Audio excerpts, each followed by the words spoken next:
हर हर महादेव। शिव पुराण के इस एपिसोड में आप सुनेंगे विद्येश्वर संहिता। तो चलिए शुरू करते हैं। विद्येश्वर संहिता पहला अध्याय, पाप नाशक साधनों के विषय में प्रश्न। जो आदि से लेकर अंत में है, नित्य मंगल में है, जो आत्मा के स्वरूप को प्रकाशित करने वाले हैं, जिनके 5 मुख हैं और जो खेल खेल में जगत की रचना, पालन और संहार तथा अनुग्रह एवं तिरोभाव रूप 5 प्रबल कर्म करते हैं, उन सर्वश्रेष्ठ अजर अमर उमापति भगवान शंकर का मैं मन ही मन चिंतन करता हूँ। व्यास जी कहते हैं, धर्म का महान क्षेत्र जहाँ गंगा यमुना का संगम है, उस पुण्यमय प्रयाग जो ब्रह्मलोक का मार्ग है, वहाँ एक बार महातेजस्वी महाभाग महात्मा मुनियों ने विशाल यज्ञ का आयोजन किया। उस ज्ञान यज्ञ का समाचार सुनकर पौराणिक शिरोमणि व्यास जी का शिष्य सूत जी वहाँ मुनियों के दर्शन के लिए आए। सूत जी का सभी मुनियों ने विधिवत स्वागत एवं सत्कार किया तथा उनकी स्तुति करते हुए हाथ जोड़कर उनसे कहा, हे सर्वज्ञ विद्वान रोमहर्षण जी, आप बड़े भाग्यशाली हैं। आपने स्वयं व्यास जी का मुख से पुराण विद्या प्राप्त की है। आप आश्चर्य स्वरूप कथाओं का भंडार हैं। आप भूत भविष्य और वर्तमान के ज्ञाता हैं। हमारा सौभाग्य है कि आपके दर्शन हुए। आपका यहाँ आना निरर्थक नहीं हो सकता। आप कल्याणकारी हैं। उत्तम बुद्धि वाले सूत जी, यदि आपका अनुग्रह हो तो गोपनीय होने पर भी आप शुभाशुभ तत्व का वर्णन करें, जिससे हमारी तृप्ति नहीं होती और उसे सुनने की हमारी इच्छा। ऐसी कृपा कर उस विषय का वर्णन करें। घोर कलयुग आने पर मनुष्य पुण्य कर्म से दूर होकर दुराचार में फंस जाएंगे, दूसरों की बुराई करेंगे, पराई स्त्रियों के प्रति आसक्त होंगे, हिंसा करेंगे, मूर्ख नास्तिक और पशु बुद्धि हो जाएंगे। सूत जी, कलयुग में वेद प्रतिपादित वर्ण आश्रम व्यवस्था नष्ट हो जाएगी। प्रत्येक वर्ण और आश्रम में रहने वाले अपने अपने धर्मों के आचरण का परित्याग कर विपरीत आचरण करने में सुख प्राप्त करेंगे। इस सामाजिक वर्ण संकरता से लोगों का पतन होगा, परिवार टूट जाएंगे, समाज बिखर जाएगा। प्रकृति का आपदाओं से जगह जगह लोगों की मृत्यु होगी, धन का क्षय होगा, स्वार्थ और लोभ की प्रवृत्ति बढ़ जाएगी, ब्राह्मण लोभी हो जाएंगे और वेद बेचकर धन प्राप्त करेंगे, मत से मोहित होकर दूसरों को ठगेंगे, पूजा पाठ नहीं करेंगे और ब्रह्म ज्ञान से शून्य होंगे। क्षत्रिय अपने धर्म को त्याग कर कुसंगी, पापी और व्याभिचारी हो जाएंगे। शौर्य से रहित वे शूद्रों जैसा व्यवहार करेंगे और काम के अधीन हो जाएंगे। वैश्य धर्म से विमुख हो, संस्कार भ्रष्ट होकर कुमार्गी, धनोपार्जन परायण होकर नाप तौल में ध्यान लगाएंगे। शूद्र अपना धर्म कर्म छोड़कर अच्छी वेशभूषा से सुशोभित हो व्यर्थ घूमेंगे। वे कुटिल और ईर्ष्यालु होकर अपने धर्म के प्रतिकूल हो जाएंगे। कुकर्मी और वाद विवाद करने वाले होंगे। वे स्वयं को कुलीन मानकर सभी धर्मों और वर्णों में विवाह करेंगे। स्त्रियां सदाचार से विमुख हो जाएंगी। वे अपने पति का अपमान करेंगे और सास ससुर से लड़ेंगे, मलिन भोजन करेंगी। उनका शील स्वभाव बहुत बुरा होगा। सूत जी कहते हैं, इसी तरह जिनकी बुद्धि नष्ट हो गई है और जिन्होंने अपने धर्म का त्याग कर दिया है, ऐसे लोग लोक परलोक में उत्तम गति कैसे प्राप्त करेंगे? इस चिंता से हम सभी व्याकुल हैं। परोपकार के समान कोई धर्म नहीं है। इस धर्म का पालन करने वाला दूसरों को सुखी करता हुआ स्वयं भी प्रसन्नता अनुभव करता है। यह भावना यदि निष्काम हो तो कर्ता का हृदय शुद्ध करते हुए उसे परम गति प्रदान करती है। हे महामुने, आप समस्त सिद्धांतों के ज्ञाता हैं। कृपा कर कोई ऐसा उपाय बताइए जिससे इन सबके पापों का तत्काल नाश हो जाए।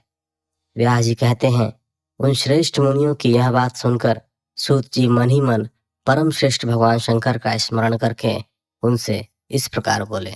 दूसरा अध्याय, शिव पुराण का परिचय और महिमा। सूत जी कहते हैं, साधु महात्मा, आपने बहुत अच्छी बात पूछी है। यह प्रश्न तीनों लोगों का हित करने वाला है। आप लोगों के स्नेहपूर्ण आग्रह पर गुरुदेव व्यास का स्मरण कर मैं समस्त पाप राशियों से उद्धार करने वाले शिव पुराण की अमृत कथा का वर्णन कर रहा हूँ। ये वेदांत का सार सर्वस्व है। यही परलोक में परमार्थ को देने वाला है तथा दुष्टों का विनाश करने वाला है। इसमें भगवान शिव के उत्तम यश का वर्णन है। धर्म, अर्थ, काम और मोक्ष आदि पुरुषार्थों को देने वाला पुराण अपने प्रभाव की दृष्टि से वृद्धि तथा विस्तार को प्राप्त हो रहा है। शिव पुराण के अध्ययन से कलयुग के सभी पापों में लिप्त जीव उत्तम गति को प्राप्त होंगे। इसके उदय से ही कलयुग का उत्पात शांत हो जाएगा। शिव पुराण को वेद तुल्य माना गया है। इसका प्रवचन सर्वप्रथम भगवान शिव ने ही किया था। इस पुराण के 12 खंड या भेद हैं। ये 12 संहिताएं हैं। विद्येश्वर संहिता, रुद्र संहिता, विनायक संहिता, उमा संहिता, सहस्त्र कोटि रुद्र संहिता, एकादश रुद्र संहिता, कैलाश संहिता, शतरुद्र संहिता, कोटि रुद्र संहिता, मातृ संहिता, वायव्य संहिता तथा धर्म संहिता। विद्येश्वर संहिता में 10,000 1000 श्लोक हैं। रुद्र संहिता, विनायक संहिता, उमा संहिता और मातृ संहिता प्रत्येक में 8-8 हजार श्लोक हैं। एकादश रुद्र संहिता में 13,000, कैलाश संहिता में 6,000, शतरुद्र संहिता में 3,000, कोटि रुद्र संहिता में 9,000, सहस्त्र कोटि रुद्र संहिता में 11,000, वायव्य संहिता में 4,000 तथा धर्म संहिता में 12,000 श्लोक हैं। मूल शिव पुराण में कुल 1,00,000 श्लोक हैं, परंतु व्यास जी ने इसे 24,000 श्लोकों में संक्षिप्त कर दिया है। पुराणों की क्रम संख्या में शिव पुराण का चौथा स्थान है, जिसमें 7 संहिताएं हैं। पूर्व काल में भगवान शिव ने 100 करोड़ श्लोकों का पुराण ग्रंथित किया था। सृष्टि के आरंभ में निर्मित यह पुराण साहित्य अधिक विस्तृत था। द्वापर युग में द्वैपायन आदि महर्षियों ने पुराण को 18 भागों में विभाजित कर 4,00,000 श्लोकों में इसको संक्षिप्त कर दिया। इसके उपरांत व्यास जी ने 24,000 श्लोकों में इसका प्रतिपादन किया। यह वेद तुल्य पुराण विद्येश्वर रुद्र संहिता, शतरुद्र संहिता, कोटि रुद्र संहिता, उमा संहिता, कैलाश संहिता और वायव्य संहिता नामक 7 संहिताओं में विभाजित है। यह 7 संहिताओं वाला शिव पुराण वेद के समान प्रामाणिक तथा उत्तम गति प्रदान करने वाला है। इस निर्मल शिव पुराण की रचना भगवान शिव द्वारा की गई है तथा इसको संक्षेप में संकलित करने का श्रेय व्यास जी को जाता है। शिव पुराण सभी जीवों का कल्याण करने वाला, सभी पापों का नाश करने वाला है। यही सत्पुरुषों को कल्याण प्रदान करने वाला है।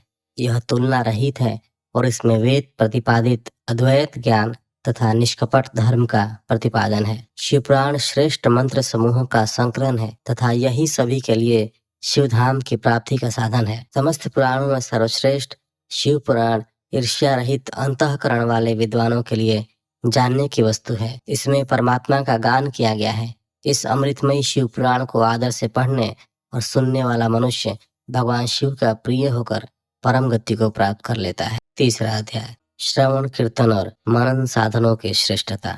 व्यास जी कहते हैं, सूत जी के वचनों को सुनकर सभी महर्षि बोले, भगवान आप वेद तुल्य अद्भुत एवं पुण्यमयी शिव पुराण की कथा सुनाइए। सूत जी ने कहा, हे महर्षिगण, आप कल्याण में भगवान शिव का स्मरण करके वेद के सार से प्रकट शिव पुराण की अमृत कथा सुनिए। शिव पुराण में भक्ति, ज्ञान और वैराग्य का गान किया गया है। जब सृष्टि आरंभ हुई तो 6 कुलों के महर्षि आपस में वाद विवाद करने लगे कि अमुक वस्तु उत्कृष्ट है, अमुक नहीं। जब इस विवाद ने बड़ा रूप धारण कर लिया तो सभी अपनी शंका के समाधान के लिए सृष्टि की रचना करने वाले अविनाशी ब्रह्मा जी के पास जाकर हाथ जोड़कर कहने लगे, हे प्रभु, आप संपूर्ण जगत को धारण कर उनका पोषण करने वाले हैं। प्रभु, हम जानना चाहते हैं कि संपूर्ण तत्वों से परे परात्पर पुराण पुरुष कौन है? ब्रह्मा जी ने कहा, ब्रह्मा, विष्णु, रुद्र और इंद्र आदि से युक्त संपूर्ण जगत समस्त भूतों एवं इंद्रियों के साथ पहले प्रकट हुआ है। वे देव महादेव ही सर्वज्ञ और संपूर्ण है। भक्ति से ही इनका साक्षात्कार होता है, दूसरे किसी उपाय से इनका दर्शन नहीं होता। भगवान शिव में अटूट भक्ति मनुष्य को संसार बंधन से मुक्ति दिलाती है। भक्ति से उन्हें देवता का कृपा प्रसाद प्राप्त होता है। जैसे अंकुर से बीज और बीज से अंकुर पैदा होता है, भगवान शंकर का कृपा प्रसाद प्राप्त करने के लिए आप सब ब्रह्मर्षि धरती पर सहस्त्रों वर्षों तक चलने वाले विशाल यज्ञ करो। यज्ञपति भगवान शिव की कृपा से ही विद्या के सार तत्व साध्य साधन का ज्ञान प्राप्त होता है। शिव पद की प्राप्ति साध्य और उनकी सेवा ही साधन है तथा जो मनुष्य बिना किसी फल की कामना किए उनके भक्ति में डूबे रहते हैं वही साधक हैं। कर्म के अनुष्ठान से प्राप्त फल को भगवान शिव के श्री चरणों में समर्पित करना ही परमेश्वर की प्राप्ति का उपाय है तथा यही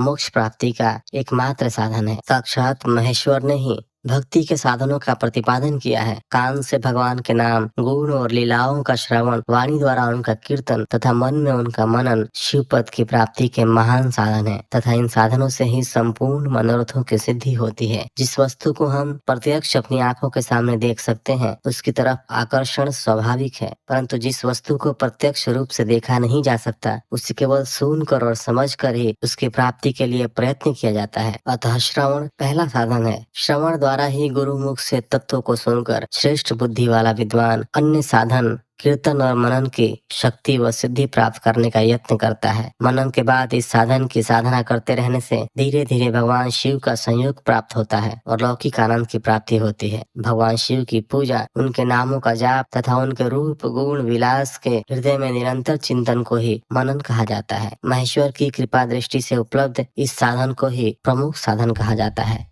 चौथा अध्याय, सनत कुमार व्यास संवाद। सूत जी कहते हैं, हे मुनियों, इस साधन का महात्म्य बताते समय मैं एक प्राचीन वृतांत का वर्णन करूंगा, जिसे आप ध्यान पूर्वक सुने। बहुत पहले की बात है। पराशर मुनि के पुत्र मेरे गुरु व्यास देव जी सरस्वती नदी के तट पर तपस्या कर रहे थे। एक दिन सूर्य के समान तेजस्वी विमान से यात्रा करते हुए भगवान सनत कुमार वहां जा पहुंचे। मेरे गुरु ध्यान में मग्न थे। जागने पर अपने सामने सनत कुमार जी को देखकर वे बड़ी तेजी से उठे और उनके चरणों का स्पर्श कर उन्हें अर्घ्य देकर योग्य आसन पर विराजमान किया। प्रसन्न होकर सनत कुमार जी गंभीर वाणी में बोले, मुनि, तुम सत्य का चिंतन करो। सत्य तत्व का चिंतन ही श्रेय प्राप्ति का मार्ग है। इसी से कल्याण का मार्ग प्रशस्त होते।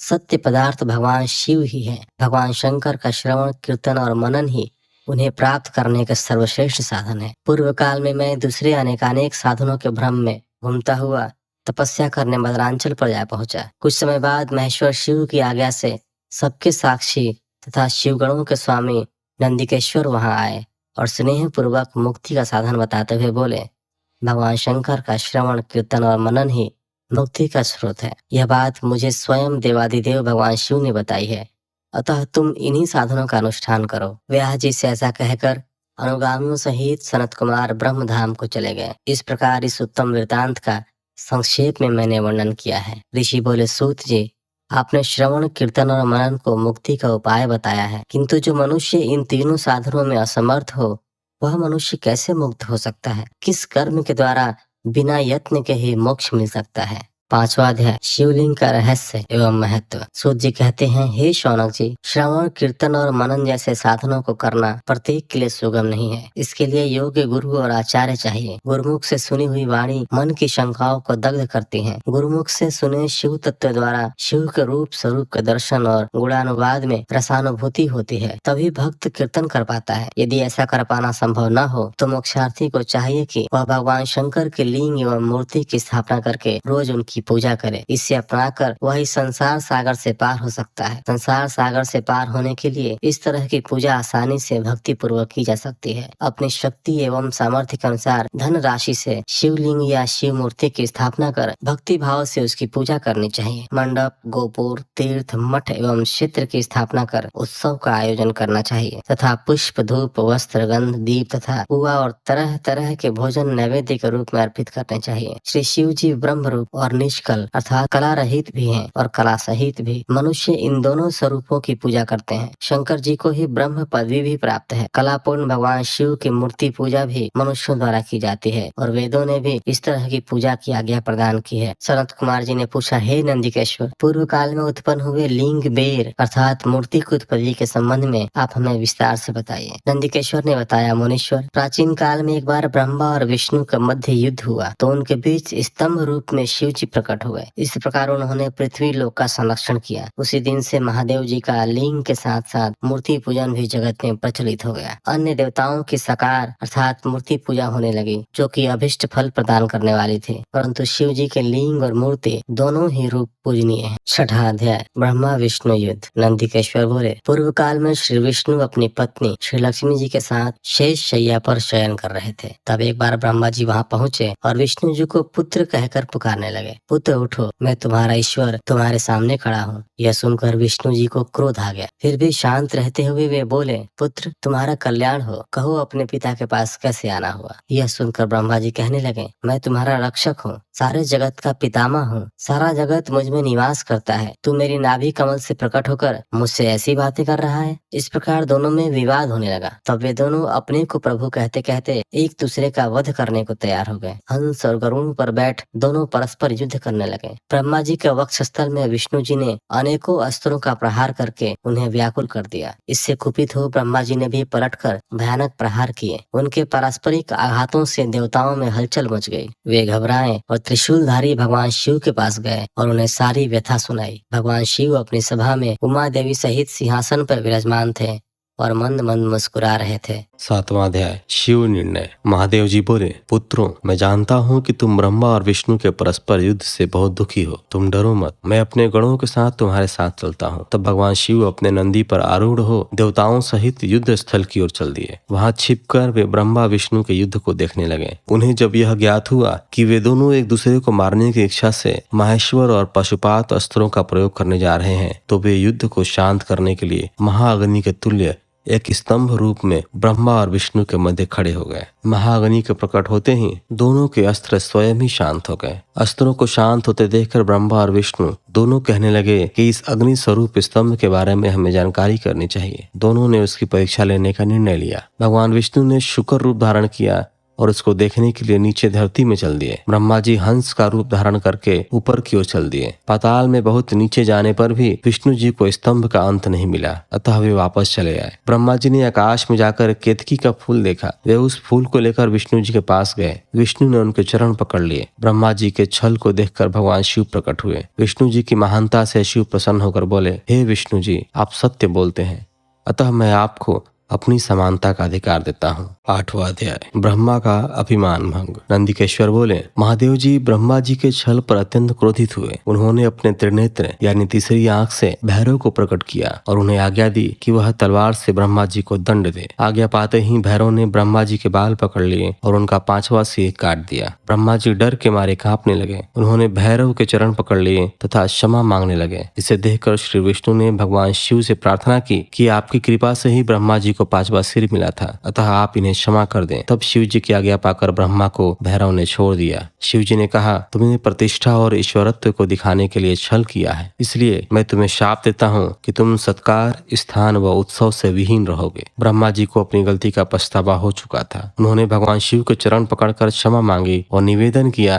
कि वे उनका 5वां सिर पुनः प्रदान करें। महादेव जी ने कहा, जगत की स्थिति को बिगड़ने से बचाने के लिए पापी को दंड अवश्य देना चाहिए ताकि लोक मर्यादा बनी रहे। मैं तुम्हें वरदान देता हूँ कि तुम गणों के आचार्य कहलाओगे और तुम्हारे बिना यज्ञ पूर्ण न होंगे। फिर उन्होंने केतकी के पुष्प से कहा, अरे दुष्ट केतकी पुष्प, अब तुम मेरी पूजा के अयोग्य रहोगे। तब केतकी पुष्प बहुत दुखी हुआ और उनके चरणों में गिरकर माफी मांगने लगा। तब महादेव जी ने कहा, मेरा वचन तो झूठा नहीं हो सकता, इसलिए तू मेरे भक्तों के योग्य होगा। इस प्रकार तेरा जन्म सफल हो जाएगा। 9वां अध्याय में है लिंग पूजन का महत्व। नंदिकेश्वर कहते हैं, ब्रह्मा और विष्णु भगवान शिव को प्रणाम कर चुपचाप उनके दाएं बाएं भाग में खड़े हो गए। उन्होंने पूजनीय महादेव जी को श्रेष्ठ आसन पर बैठाकर पवित्र वस्तुओं से उनका पूजन किया। दीर्घ काल तक स्थिर रहने वाली वस्तुओं को पुष्प वस्तु तथा अल्प काल तक टिकने वाली वस्तुओं को प्राकृत वस्तु कहते हैं। हार, नुपुर, केयूर, किरीट, मणिमय कुंडल, यज्ञोपवीत, उत्तरीय वस्त्र, पुष्पमाला, रेशमी वस्त्र, हार, मुद्रिका, पुष्प, तांबूल, कपूर, चंदन एवं अगरू का अनुलेप, धूप, दीप, श्वेत छत्र, व्यंजन, ध्वजा,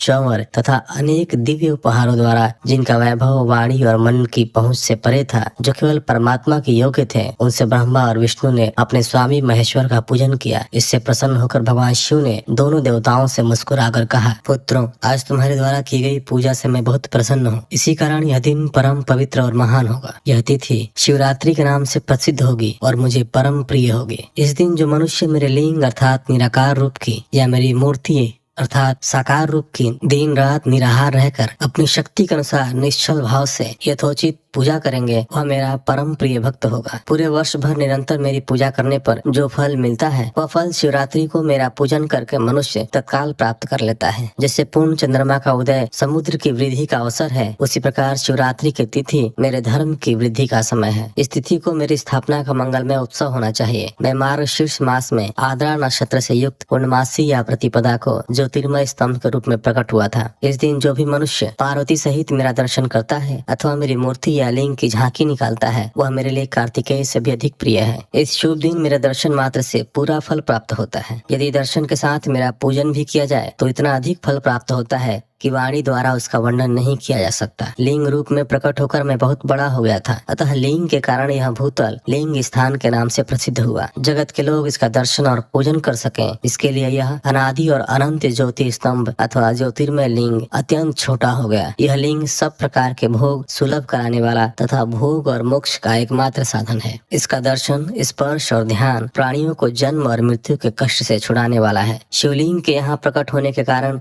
यह स्थान अरुणाचल नाम से प्रसिद्ध होगा तथा यहाँ बड़े बड़े तीर्थ प्रकट होंगे। इस स्थान पर रहने या मरने से जीवों को मोक्ष प्राप्त होगा। मेरे दो रूप हैं, साकार और निराकार। पहले मैं स्तंभ रूप में प्रकट हुआ, फिर अपने साक्षात रूप में। ब्रह्म भाव मेरा निराकार रूप है तथा महेश्वर भाव मेरा साक्षात रूप है। ये दोनों ही मेरे सिद्ध रूप हैं। मैं ही परब्रह्म परमात्मा हूँ। जीवों पर अनुग्रह करना मेरा कार्य है। मैं जगत की वृद्धि करने वाला होने के कारण ब्रह्म कहलाता हूँ। सर्वत्र स्थित होने के कारण मैं ही सबकी आत्मा हूँ। सर्ग से लेकर अनुग्रह तक जो जगत संबंधी 5 कृत्य हैं, वे सदा ही मेरे हैं। मेरी ब्रह्म रूपता का बोध कराने के लिए पहले लिंग प्रकट हुआ, फिर अज्ञात ईश्वरत्व का साक्षात्कार कराने के लिए मैं जगदीश्वर रूप में प्रकट हो गया। मेरा सकल रूप मेरे ईशत्व का और निष्फल रूप मेरे ब्रह्म स्वरूप का बोध कराता है। मेरा लिंग मेरा स्वरूप है और मेरे सामीप्य की प्राप्ति कराने वाला है। मेरे लिंग की स्थापना करने वाले मेरे उपासक को मेरी समानता की प्राप्ति होती है तथा मेरे साथ एकत्व का अनुभव करता हुआ संसार सागर से मुक्त हो जाता है। वह जीते जी परमानंद की अनुभूति करता हुआ शरीर का त्याग कर शिव लोक को प्राप्त होता है, अर्थात मेरा ही स्वरूप हो जाता है। मूर्ति की स्थापना लिंग की अपेक्षा गौण है। यह उन भक्तों के लिए है जो शिव तत्व के अनुशीलन में सक्षम नहीं है। 10वां अध्याय, प्रणव एवं पंचाक्षर मंत्र की महत्ता। ब्रह्मा और विष्णु ने पूछा, प्रभु सृष्टि आदि 5 कृत्यों का लक्षण क्या है, यह हम दोनों को बताइए। भगवान शिव बोले, मेरे कर्तव्यों को समझना अत्यंत गहन है, तथापि मैं कृपा पूर्वक तुम्हें बता रहा हूँ। सृष्टि, पालन, संहार, तिरोभाव और अनुग्रह मेरे जगत संबंधी 5 कार्य हैं जो नित्य सिद्ध हैं। संसार की रचना का आरंभ सृष्टि कहलाता है। मुझसे पालित होकर सृष्टि का सुस्थिर रहना उसका पालन है। उसका विनाश ही संहार है। प्राणों के उत्क्रमण को तिरोभाव कहते हैं। इन सबसे छुटकारा मिल जाना ही मेरा अनुग्रह अर्थात मोक्ष है। ये मेरे 5 कृत्य हैं। सृष्टि आदि 4 कृत्य संसार का विस्तार करने वाले हैं। 5वां कृत्य मोक्ष का है। मेरे भक्तजन इन 5 कार्यों को 5 भूतों में देखते हैं। सृष्टि धरती पर, स्थिति जल में, संहार अग्नि में, तिरोभाव वायु में और अनुग्रह आकाश में स्थित है। पृथ्वी से सबकी सृष्टि होती है, जल से वृद्धि होती है, आग सबको जला देती है, वायु एक स्थान से दूसरे स्थान पर ले जाती है और आकाश सबको अनुग्रहित करता है। इन 5 कृत्यों का भार वहन करने के लिए ही मेरे 5 मुख हैं। 4 दिशाओं में 4 मुख और इनके बीच में 5वां मुख है। पुत्रों, तुम दोनों ने मुझे तपस्या से प्रसन्न कर सृष्टि और पालन 2 कार्य प्राप्त किए हैं। इसी प्रकार मेरी विभूति स्वरूप रुद्र और महेश्वर ने संहार और तिरोभाव कार्य मुझसे प्राप्त किए हैं, परंतु मोक्ष मैं स्वयं प्रदान करता हूँ। मैंने पूर्व काल में अपने स्वरूप भूत मंत्र का उपदेश किया है जो ओमकार रूप में प्रसिद्ध है। यह मंगलकारी मंत्र है। सर्वप्रथम मेरे मुख से ओमकार प्रकट हुआ जो मेरे स्वरूप का बोध कराता है। इसका स्मरण निरंतर करने से मेरा ही सदा स्मरण होता है। मेरे उत्तरवर्ती मुख से अकार का, पश्चिम मुख से उकार का, दक्षिण मुख से मकार का, पूर्ववर्ती मुख से बिंदु का तथा मध्यवर्ती मुख से नाद का प्रकटीकरण हुआ है। इस प्रकार इन 5 अवयवों से ओमकार का विस्तार हुआ है। इन 5 अवयवों के एकाकरण होने पर प्रणव ओम नामक अक्षर उत्पन्न हुआ। जगत में उत्पन्न सभी स्त्री पुरुष इस प्रणव मंत्र में व्याप्त हैं। यह मंत्र शिव शक्ति दोनों का बोधक है। इसी से पंचाक्षर मंत्र ओम नमः शिवाय की उत्पत्ति हुई है। यह मेरे साकार रूप का बोधक है। इस पंचाक्षर मंत्र से मातृका वर्ण प्रकट हुए हैं जो 5 भेद वाले हैं। इसी से शिरो मंत्र सहित त्रिपदा गायत्री का प्रकट्य हुआ है। इस गायत्री से संपूर्ण वेद प्रकट हुए हैं और उन वेदों से करोड़ों मंत्र निकले हैं। उन मंत्रों से विभिन्न कार्यों की सिद्धि होती है। इस पंचाक्षर प्रणव मंत्र से सभी मनोरथ पूर्ण होते हैं। इस मंत्र से भोग और मोक्ष दोनों प्राप्त होते हैं। नंदिकेश्वर कहते हैं, जगदम्बा उमा गौरी पार्वती के साथ बैठे महादेव ने उत्तरवर्ती मुख बैठे ब्रह्मा और विष्णु को पर्दा करने वाले वस्त्र से आच्छादित कर उनके मस्तक पर अपना हाथ रखकर धीरे धीरे उच्चारण कर उन्हें उत्तम मंत्र का उपदेश दिया। 3 बार मंत्र का उच्चारण करके भगवान शिव ने उन्हें शिष्यों के रूप में दीक्षा दी। गुरु दक्षिणा के रूप में दोनों ने अपने आप को समर्पित करते हुए दोनों हाथ जोड़कर उनके समीप खड़े हो जगत गुरु भगवान शिव की इस प्रकार स्तुति करने लगे। ब्रह्मा विष्णु बोले, प्रभु आपके साकार और निराकार 2 रूप हैं। आप तेज से प्रकाशित हैं। आप सबके स्वामी हैं। आप सर्वात्मा को नमस्कार है। आप प्रणव मंत्र के बताने वाले हैं तथा आप ही प्रणव लिंग वाले हैं। सृष्टि, पालन, संहार, तिरोभाव और अनुग्रह आदि आपके ही कार्य हैं। आपके 5 मुख हैं। आप ही परमेश्वर हैं। आप सबकी आत्मा हैं।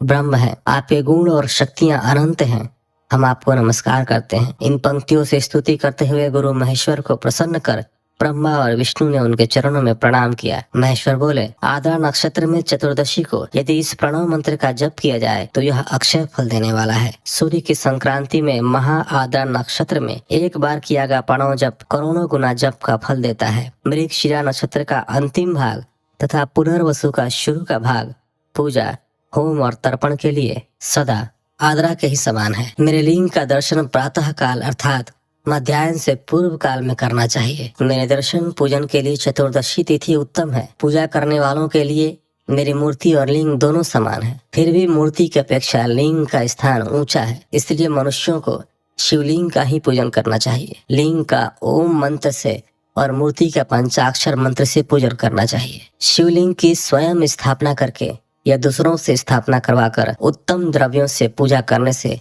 मेरा पद सुलभ होता है। इस प्रकार दोनों शिष्यों को उपदेश देकर भगवान शिव अंतर्धान हो गए। 11वां अध्याय शिवलिंग की स्थापना और पूजन विधि का वर्णन। ऋषियों ने पूछा, सूत जी, शिवलिंग की स्थापना कैसे करनी चाहिए तथा उसकी पूजा कैसे, किस काल में तथा किस द्रव्य द्वारा करनी चाहिए? सूत जी ने कहा, महर्षियों, मैं तुम लोगों के लिए इस विषय का वर्णन करता हूँ, इसे ध्यान से सुनो और समझो। अनुकूल एवं शुभ समय में किसी पवित्र तीर्थ में, नदी के तट पर, ऐसी जगह पर शिवलिंग की स्थापना करनी चाहिए जहाँ रोज पूजन कर सकें। पार्थिव द्रव्य से, जलमय द्रव्य से अथवा तेजस द्रव्य से पूजन करने से उपासक को पूजन का पूरा फल प्राप्त होता है। शुभ लक्षणों में पूजा करने पर यह तुरंत फल देने वाला है। चल प्रतिष्ठा के लिए छोटा शिवलिंग श्रेष्ठ माना जाता है। अचल प्रतिष्ठा हेतु बड़ा शिवलिंग अच्छा रहता है। शिवलिंग की पीठ सहित स्थापना करनी चाहिए। शिवलिंग की पीठ गोल, चौकोर, त्रिकोण अथवा खाट के पाए की भांति ऊपर नीचे मोटा और बीच में पतला होना चाहिए। ऐसा लिंग पीठ महान फल देने वाला होता है। पहले मिट्टी अथवा लोहे से शिवलिंग का निर्माण करना चाहिए। जिस द्रव्य से लिंग का निर्माण हो उसी से उसका पीठ बनाना चाहिए। यही अचल प्रतिष्ठा वाले शिवलिंग की विशेषता है। चल प्रतिष्ठा वाले शिवलिंग में लिंग व प्रतिष्ठा एक ही तत्व से बनानी चाहिए। लिंग की लंबाई स्थापना करने वाला मनुष्य के 12 अंगुल के बराबर होनी चाहिए। इससे कम होने पर फल भी कम प्राप्त होता है, परंतु 12 अंगुल से लंबाई अधिक भी हो सकती है। चल लिंग में लंबाई स्थापना करने वाले के 1 अंगुल के बराबर होनी चाहिए, उससे कम नहीं। यजमान को चाहिए कि पहले वह शिल्प शास्त्र के अनुसार देवालय बनवाए तथा उसमें सभी देवगणों की मूर्ति स्थापित करे। देवालय का गर्भगृह सुंदर, सुदृढ़ और स्वच्छ होना चाहिए। उसमें पूर्व और पश्चिम में 2 मुख्य द्वार हों।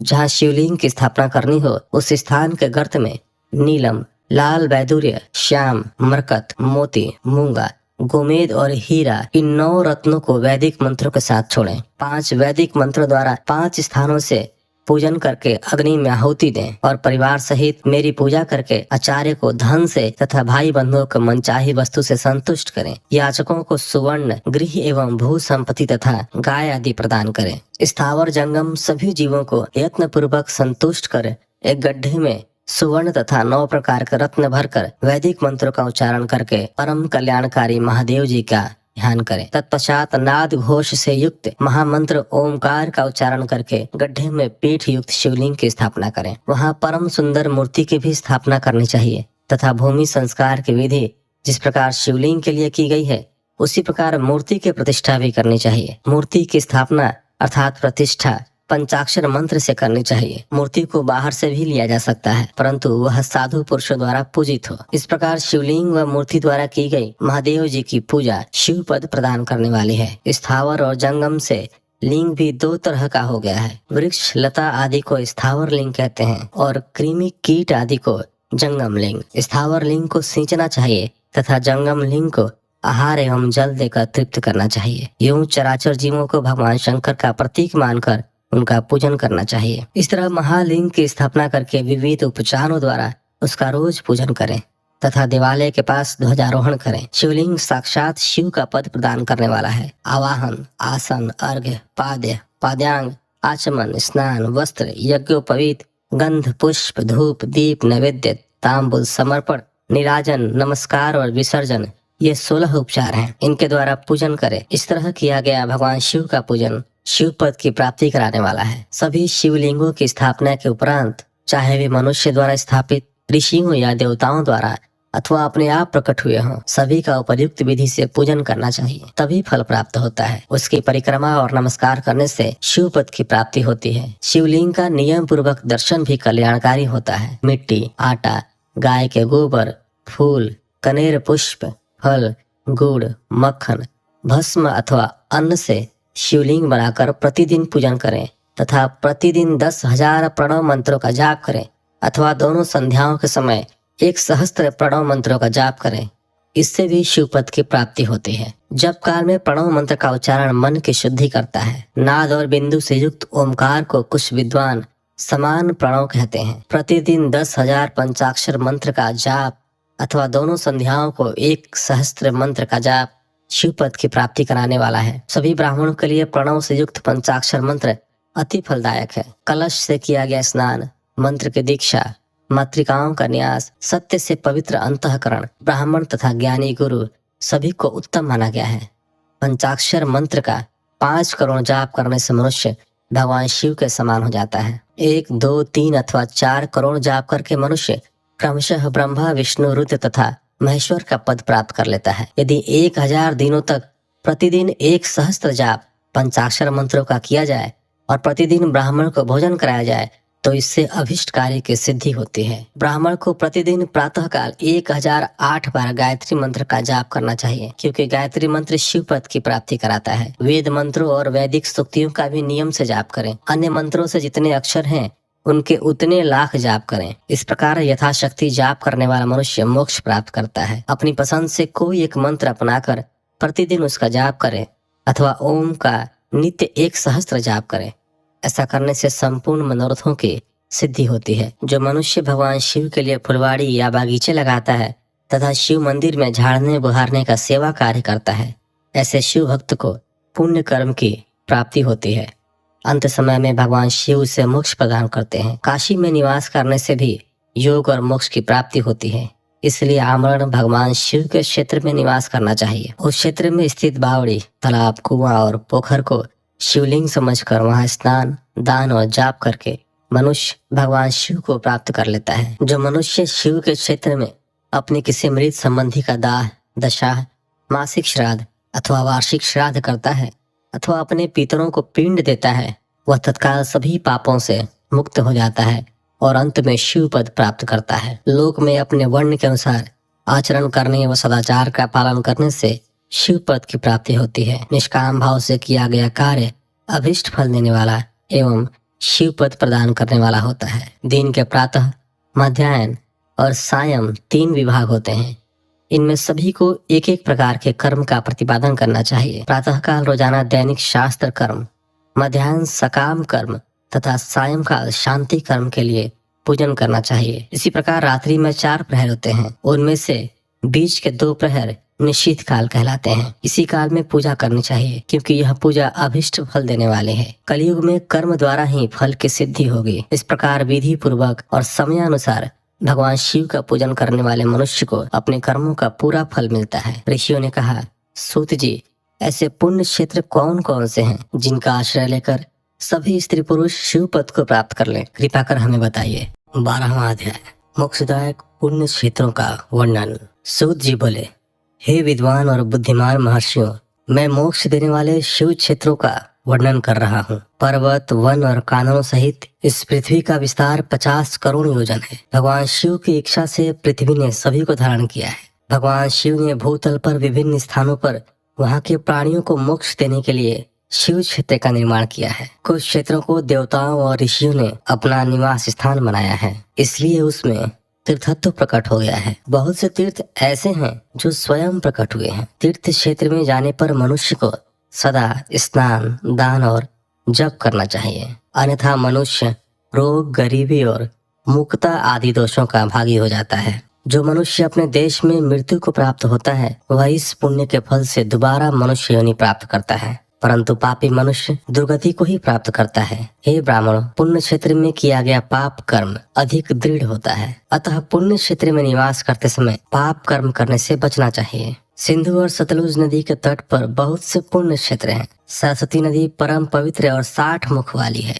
अर्थात उसकी 60 धाराएं हैं। इन धाराओं के तट पर निवास करने से परम पद की प्राप्ति होती है। हिमालय से निकली हुई पुण्य सलिला गंगा 100 मुख वाली नदी है। इसके तट पर काशी, प्रयाग आदि पुण्य क्षेत्र हैं। मकर राशि में सूर्य होने पर गंगा की तट भूमि अधिक प्रशस्त एवं पुण्यदायक हो जाती है। सोनभद्र नदी के 10 धाराएं हैं। बृहस्पति के मकर राशि में आने पर यह अत्यंत पवित्र तथा अभिष्ट फल देने वाली है। इस समय यहाँ स्नान और उपवास करने से विनायक पद की प्राप्ति होती है। पुण्य सलिला महानदी नर्मदा के 24 मुख हैं। इसमें स्नान करके तट पर निवास करने से मनुष्य को वैष्णव पद की प्राप्ति होती है। तमसा के 12 तथा रेवा के 10 मुख हैं। परम पुण्यमयी गोदावरी के 21 मुख हैं। यह ब्रह्म हत्या तथा गोवध पाप का नाश करने वाली एवं रुद्र लोक देने वाली है। कृष्णवेणी नदी समस्त पापों का नाश करने वाली है।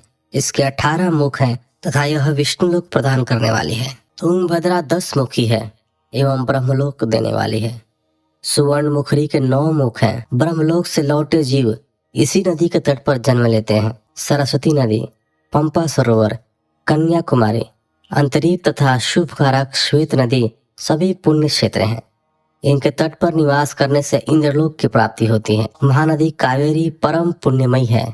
इसका 27 मुख है। यह संपूर्ण अभिष्ट वस्तुओं को देने वाली है।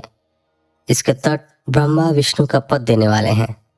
कावेरी के जो तट शैव क्षेत्र के अंतर्गत हैं, वे अभिष्ट फल तथा शिवलोक प्रदान करने वाले हैं। नैमिषारण्य तथा बद्रिका आश्रम में सूर्य और बृहस्पति के मेष राशि में आने पर स्नान और पूजन करने से ब्रह्मलोक की प्राप्ति होती है। सिंह और कर्क राशि में सूर्य की संक्रांति होने पर सिंधु नदी में किया गया स्नान तथा केदार तीर्थ के जल का पान एवं स्नान ज्ञानदायक माना जाता है। बृहस्पति के सिंह राशि में स्थित होने पर भाद्र मास में गोदावरी के जल में स्नान करने से शिवलोक की प्राप्ति होती है।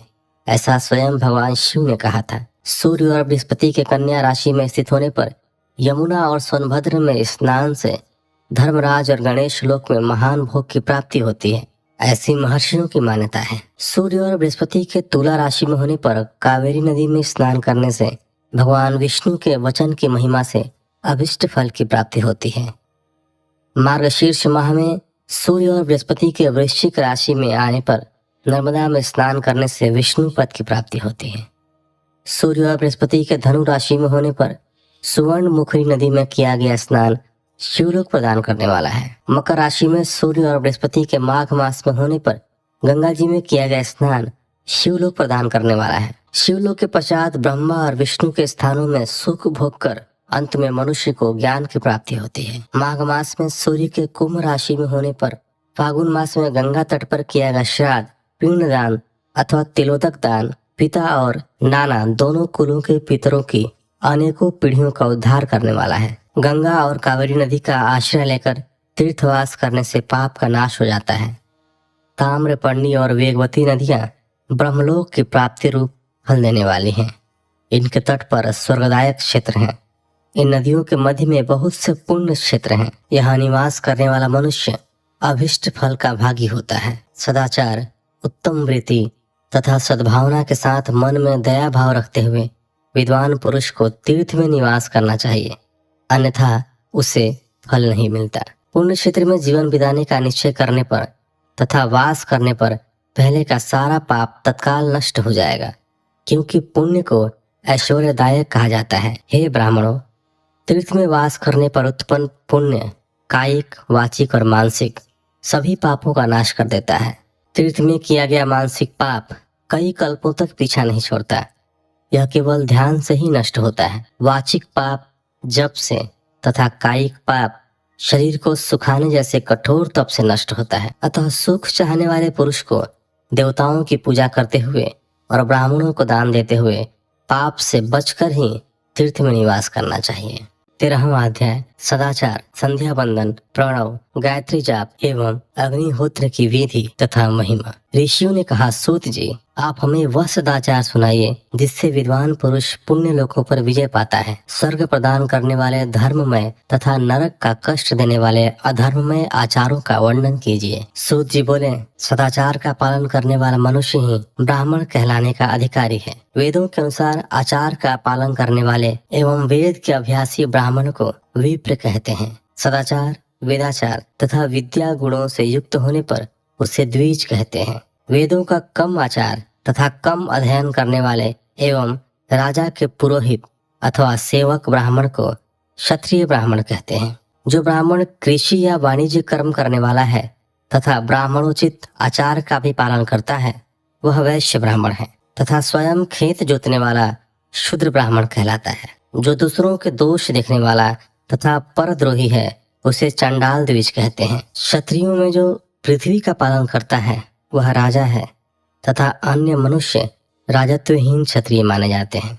जो धान्य आदि वस्तुओं का क्रय विक्रय करता है वह वैश्य कहलाता है। दूसरों को वणिक कहते हैं। जो ब्राह्मणों, क्षत्रियों और वैश्यों की सेवा में लगा रहता है शूद्र कहलाता है। जो शूद्र हल जोतता है उसे वृषल समझना चाहिए। इन सभी वर्णों के मनुष्यों को चाहिए कि वे ब्रह्म मुहूर्त में उठकर पूर्व की ओर मुख करके देवताओं का, धर्म का, अर्थ का, उसकी प्राप्ति के लिए उठाए जाने वाले क्लेशों का तथा आय और व्यय का चिंतन करें।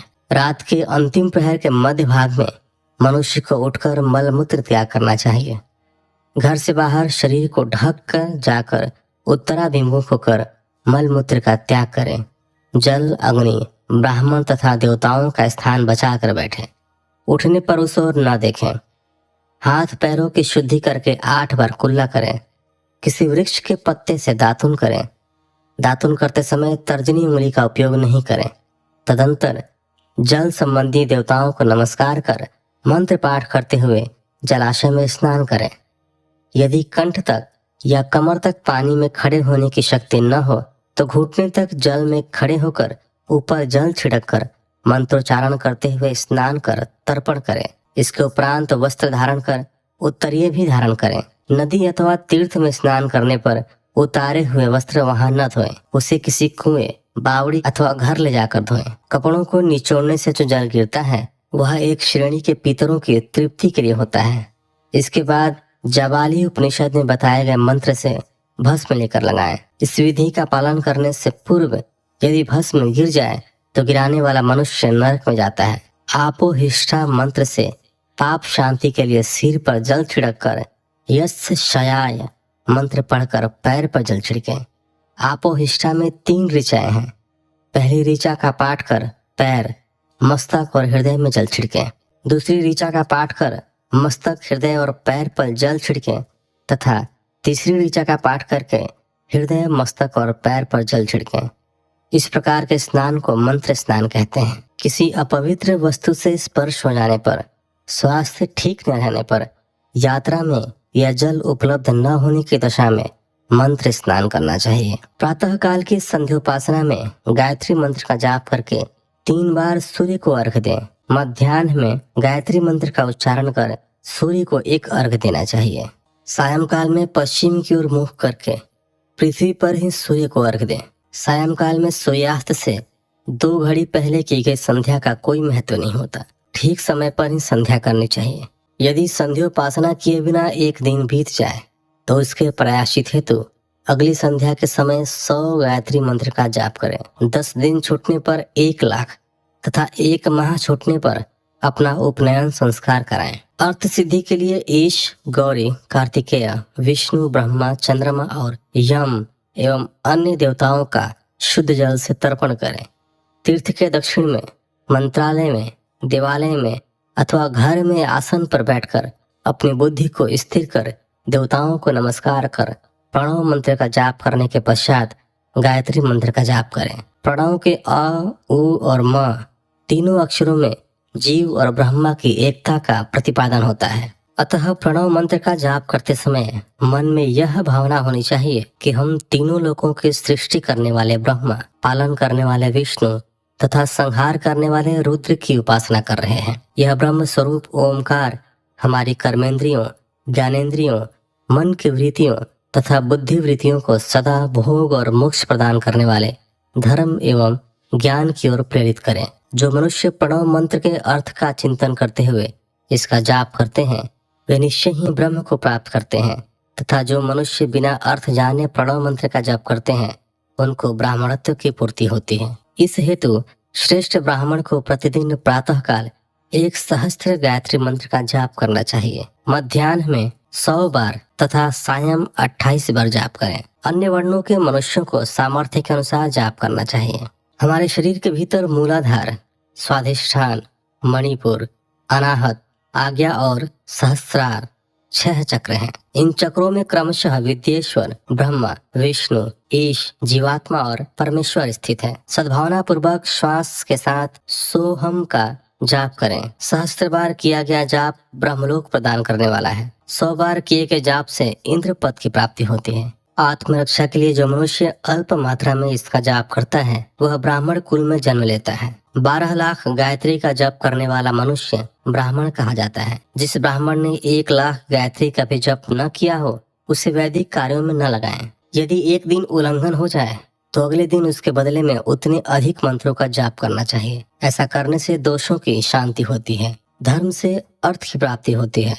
अर्थ से भोग सुलभ होता है। भोग से वैराग्य की संभावना होती है। धर्म पूर्वक उपार्जित धन से भोग प्राप्त होता है। उससे भोगों के प्रति आसक्ति उत्पन्न होती है। मनुष्य धर्म से धन पाता है एवं तपस्याओं से दिव्य रूप प्राप्त करता है। कामनाओं का त्याग करने से अंतःकरण की शुद्धि होती है। उस शुद्धि से ज्ञान का उदय होता है। सतयुग में तप को तथा कलयुग में दान को धर्म का अच्छा साधन माना गया है। सतयुग में ध्यान से, त्रेता में तपस्या से और द्वापर में यज्ञ करने से ज्ञान की सिद्धि होती है, परंतु कलयुग में प्रतिमा की पूजा से ज्ञान लाभ होता है। अधर्म हिंसात्मक और दुख देने वाला है। धर्म से सुख व अभ्युदय की प्राप्ति होती है। दुराचार से दुख तथा सदाचार से सुख मिलता है। अतः भोग और मोक्ष की सिद्धि के लिए धर्म का उपार्जन करना चाहिए।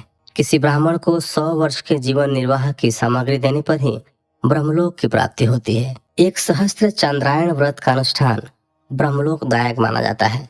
दान देने वाला पुरुष जिस देवता को सामने रखकर दान करता है, अर्थात जिस देवता को वह दान द्वारा प्रसन्न करना चाहता है, उसी देवता का लोक उसे प्राप्त होता है। धनहीन पुरुष तपस्या कर अक्षय सुख को प्राप्त कर सकते हैं। ब्राह्मण को दान ग्रहण कर तथा यज्ञ करके धन का अर्जन करना चाहिए। क्षत्रिय बाहुबल से तथा वैश्य कृषि एवं गो रक्षा से धन का उपार्जन करें। इस प्रकार न्याय से उपार्जित धन को दान करने से दाता को ज्ञान की सिद्धि प्राप्त होती है एवं ज्ञान से ही मोक्ष की प्राप्ति सुलभ होती है। गृहस्थ मनुष्य को धन, धान्य आदि सभी वस्तुओं का दान करना चाहिए। जिसके अन्न को खाकर मनुष्य कथा श्रवण तथा सद्कर्म का पालन करता है तो उसका आधा फल दाता को मिलता है। दान लेने वाले मनुष्य को दान में प्राप्त वस्तु का दान तथा तपस्या द्वारा पाप की शुद्धि करनी चाहिए। उसे अपने धन के 3 भाग करने चाहिए। एक धर्म के लिए, दूसरा वृद्धि के लिए एवं तीसरा उपभोग के लिए। धर्म के लिए रखे धन से नित्य नैमित्तिक और इच्छित कार्य करें।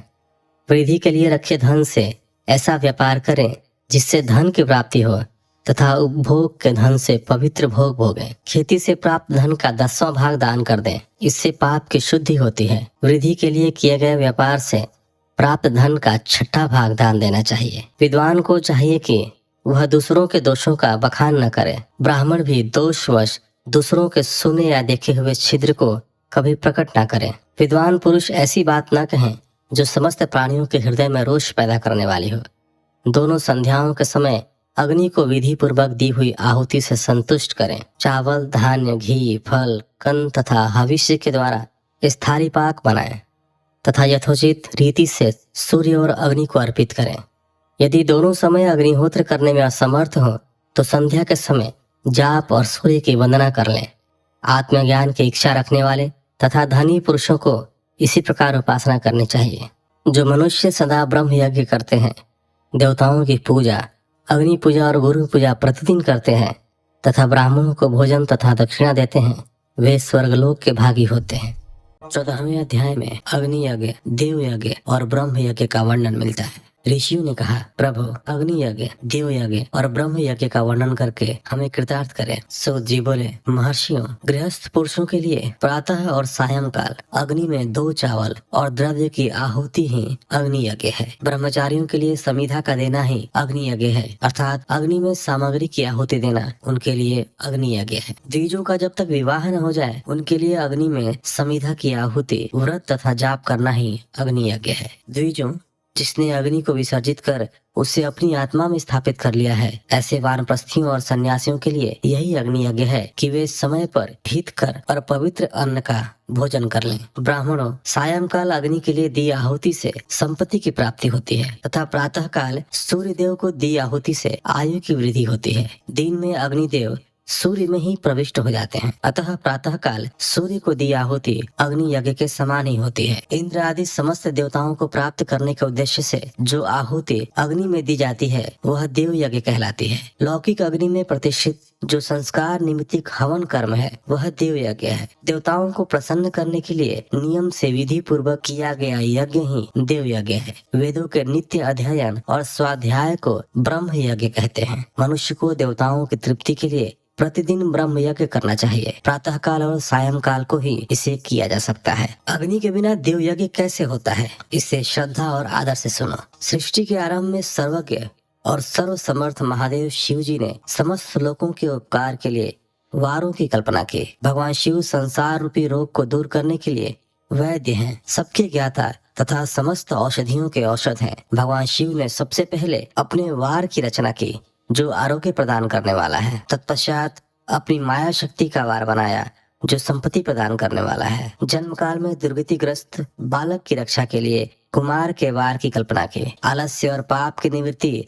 तथा समस्त लोगों का हित करने की इच्छा से लोक रक्षक भगवान विष्णु का वार बनाया। इसके बाद शिव जी ने पुष्टि और रक्षा के लिए आयु करता त्रिलोक सृष्टा परमेष्टि ब्रह्मा का आयुष्कारक वार बनाया। तीनों लोगों की वृद्धि के लिए पहले पुण्य पाप की रचना होने पर लोगों को शुभाशुभ फल देने वाले इंद्र और यम के वारों का निर्माण किया। ये वार भोग देने वाले तथा मृत्यु भय को दूर करने वाले हैं। इसके उपरांत भगवान शिव ने 7 ग्रहों को इन वारों का स्वामी निश्चित किया। ये सभी ग्रह नक्षत्र ज्योतिर्मय मंडल में प्रतिष्ठित है। शिव के वार के स्वामी सूर्य हैं। शक्ति संबंधी वार के स्वामी सोम, कुमार संबंधी वार के अधिपति मंगल, विष्णु वार के स्वामी बुध, ब्रह्मा जी के वार के स्वामी बृहस्पति, इंद्र वार के स्वामी शुक्र व यम वार के स्वामी शनि है। अपने अपने वार में की गई देवताओं की पूजा उनके फलों को देने वाली है। सूर्य आरोग्य और चंद्रमा संपत्ति के दाता है। बुध व्याधियों के निवारक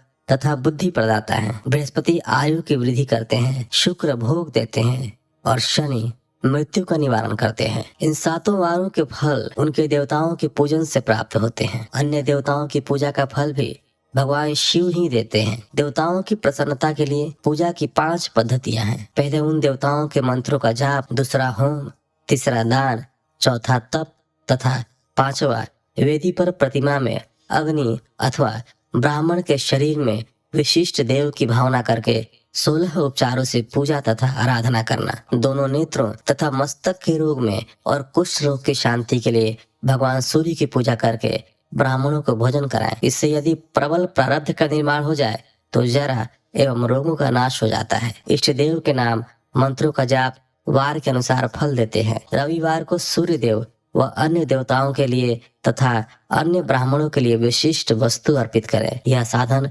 विशिष्ट फल देने वाला होता है तथा इसके द्वारा पापों की शांति होती है। सोमवार को संपत्ति व लक्ष्मी की प्राप्ति के लिए लक्ष्मी की पूजा करें तथा पत्नी के साथ ब्राह्मणों को घी में पका अन्न भोजन कराएं। मंगलवार को रोगों की शांति के लिए काली की पूजा करें। उड़द, मूंग एवं अरहर की दाल से युक्त अन्न का भोजन ब्राह्मणों को कराएं। बुधवार को दधि युक्त अन्न से भगवान विष्णु का पूजन करें। ऐसा करने से पुत्र मित्र की प्राप्ति होती है। जो दीर्घायु होने की इच्छा रखते हैं वे बृहस्पतिवार को देवताओं का वस्त्र, यज्ञोपवीत तथा घी मिश्रित खीर से पूजन करें। भोगों की प्राप्ति के लिए शुक्रवार को एकाग्रचित होकर देवताओं का पूजन करें और ब्राह्मणों की तृप्ति के लिए षड्रस युक्त अन्न दें। स्त्रियों की प्रसन्नता के लिए सुंदर वस्त्र का विधान करें। शनिवार अपमृत्यु का निवारण करने वाला है। इस दिन रुद्र की पूजा करें। तिल के होम व दान से देवताओं को संतुष्ट करके ब्राह्मणों को तिल मिश्रित भोजन कराएं। इस तरह से देवताओं की पूजा करने से आरोग्य एवं उत्तम फल की प्राप्ति होगी। देवताओं के नित्य विशेष पूजन, स्नान, दान, जाप, होम तथा ब्राह्मण तर्पण एवं रवि आदि वारों में विशेष तिथि और नक्षत्रों का योग प्राप्त होने पर विभिन्न देवताओं के पूजन में जगदीश्वर भगवान शिव ही उन देवताओं के रूप में पूजित होकर सब लोगों को आरोग्य फल प्रदान करते हैं। देश काल पात्र द्रव्य श्रद्धा एवं लोक के अनुसार उनका ध्यान रखते हुए महादेव जी आराधना करने वाले को आरोग्य आदि फल देते हैं। मंगल कार्यों के आरंभ में और अशुभ कार्यों के अंत में तथा जन्म नक्षत्रों के आने पर गृहस्थ पुरुष अपने घर में आरोग्य की समृद्धि के लिए सूर्य ग्रह का पूजन करें। इससे सिद्ध होता है कि देवताओं का पूजन संपूर्ण अभीष्ट वस्तुओं को देने वाला है। पूजन वैदिक मंत्र के अनुसार ही होना चाहिए। शुभ फल की इच्छा रखने वाले मनुष्यों को 7 दिन अपनी शक्ति के अनुसार देव पूजन करना चाहिए। निर्धन मनुष्य तपस्या व व्रत आदि से तथा धनी धन के द्वारा देवी देवताओं की आराधना करें। जो मनुष्य श्रद्धा पूर्वक इस तरह के धर्म का अनुष्ठान करता है वह पुण्य लोक में अनेक प्रकार के फल भोग कर पुनः इस पृथ्वी पर जन्म ग्रहण करता है। धनवान पुरुष सदा भोग सिद्धि के लिए मार्ग में वृक्ष लगाकर लोगों के लिए छाया की व्यवस्था करते हैं और उनके लिए कुएं बावली बनवाकर पानी की व्यवस्था करते हैं। वेद शास्त्रों की प्रतिष्ठा के लिए पाठशाला का निर्माण या अन्य किसी भी प्रकार से धर्म का संग्रह करते हैं और स्वर्गलोक को प्राप्त होते हैं। समयानुसार पुण्य कर्मों के परिपाक से अंतःकरण शुद्ध होने पर ज्ञान की सिद्धि होती है। द्विजो, इस अध्याय को जो सुनता पढ़ता अथवा सुनने की व्यवस्था करता है उसे देव यज्ञ का फल प्राप्त होता है। 15वां अध्याय। ऋषियों ने कहा, समस्त पदार्थों के ज्ञाताओं में श्रेष्ठ सूत जी हमसे देश काल और दान का वर्णन करें। देश का वर्णन। सूत जी बोले, अपने घर में किया देव यज्ञ शुद्ध गृह के फल को देने वाला है। गौशाला का स्थान घर में किए गए देव यज्ञ से 10 गुना, जबकि जलाशय का तट गौशाला से 10 गुना है। एवं जहाँ तुलसी बेल और पीपल वृक्ष का मूल हो वह स्थान जलाशय तट से भी 10 गुना महत्व देने वाला है। देवालय उससे भी अधिक महत्व रखता है। देवालय से 10 गुना महत्व रखता है तीर्थ भूमि का तट। उससे भी श्रेष्ठ है नदी का किनारा तथा उसका 10 गुना उत्कृष्ट है तीर्थ नदी का तट। इससे भी अधिक महत्व रखने वाला है सप्त गंगा का तट, जिसमें गंगा, गोदावरी, कावेरी, ताम्रपर्णी, सिंधु, सरयू और रेवा नदियां आती हैं। इससे भी 10 गुना अधिक फल समुद्र का तट और उससे भी 10 गुना अधिक फल पर्वत चोटी पर पूजा करने से होता है। और सबसे अधिक महत्व का स्थान वह होता है जहाँ मन रम जाए। काल का वर्णन। सतयुग में यज्ञ दान आदि से संपूर्ण फलों की प्राप्ति होती है। त्रेता में 1/3, द्वापर में आधा, कलयुग में इससे भी कम फल प्राप्त होता है, परंतु शुद्ध हृदय से किया गया पूजन फल देने वाला होता है। इससे 10 गुना फल सूर्य संक्रांति के दिन, उससे 10 गुना अधिक फल तुला और मेष की संक्रांति में तथा चंद्र ग्रहण में उससे भी 10 गुना फल मिलता है। सूर्य ग्रहण में उससे भी 10 गुना अधिक फल प्राप्त होता है। महापुरुषों के साथ में वह काल करोड़ों सूर्य ग्रहण के समान पावन है, ऐसा ज्ञानी पुरुष मानते हैं। पात्र वर्णन। तपोनिष्ठ योगी और ज्ञान निष्ठ योगी पूजा के पात्र होते हैं, क्योंकि ये पापों के नाश के कारण होते हैं। जिस ब्राह्मण ने 24 लाख गायत्री का जाप कर लिया हो वह भी पूजा का पात्र है। वह संपूर्ण काल और भोग का दाता है। गायत्री के जाप से शुद्ध हुआ ब्राह्मण परम पवित्र है। इसलिए दान, जप, होम और पूजा सभी कर्मों के लिए वही शुद्ध पात्र है। स्त्री या पुरुष जो भी भूखा हो वही अन्नदान का पात्र है। जिसे जिस वस्तु की इच्छा हो उसे वह वस्तु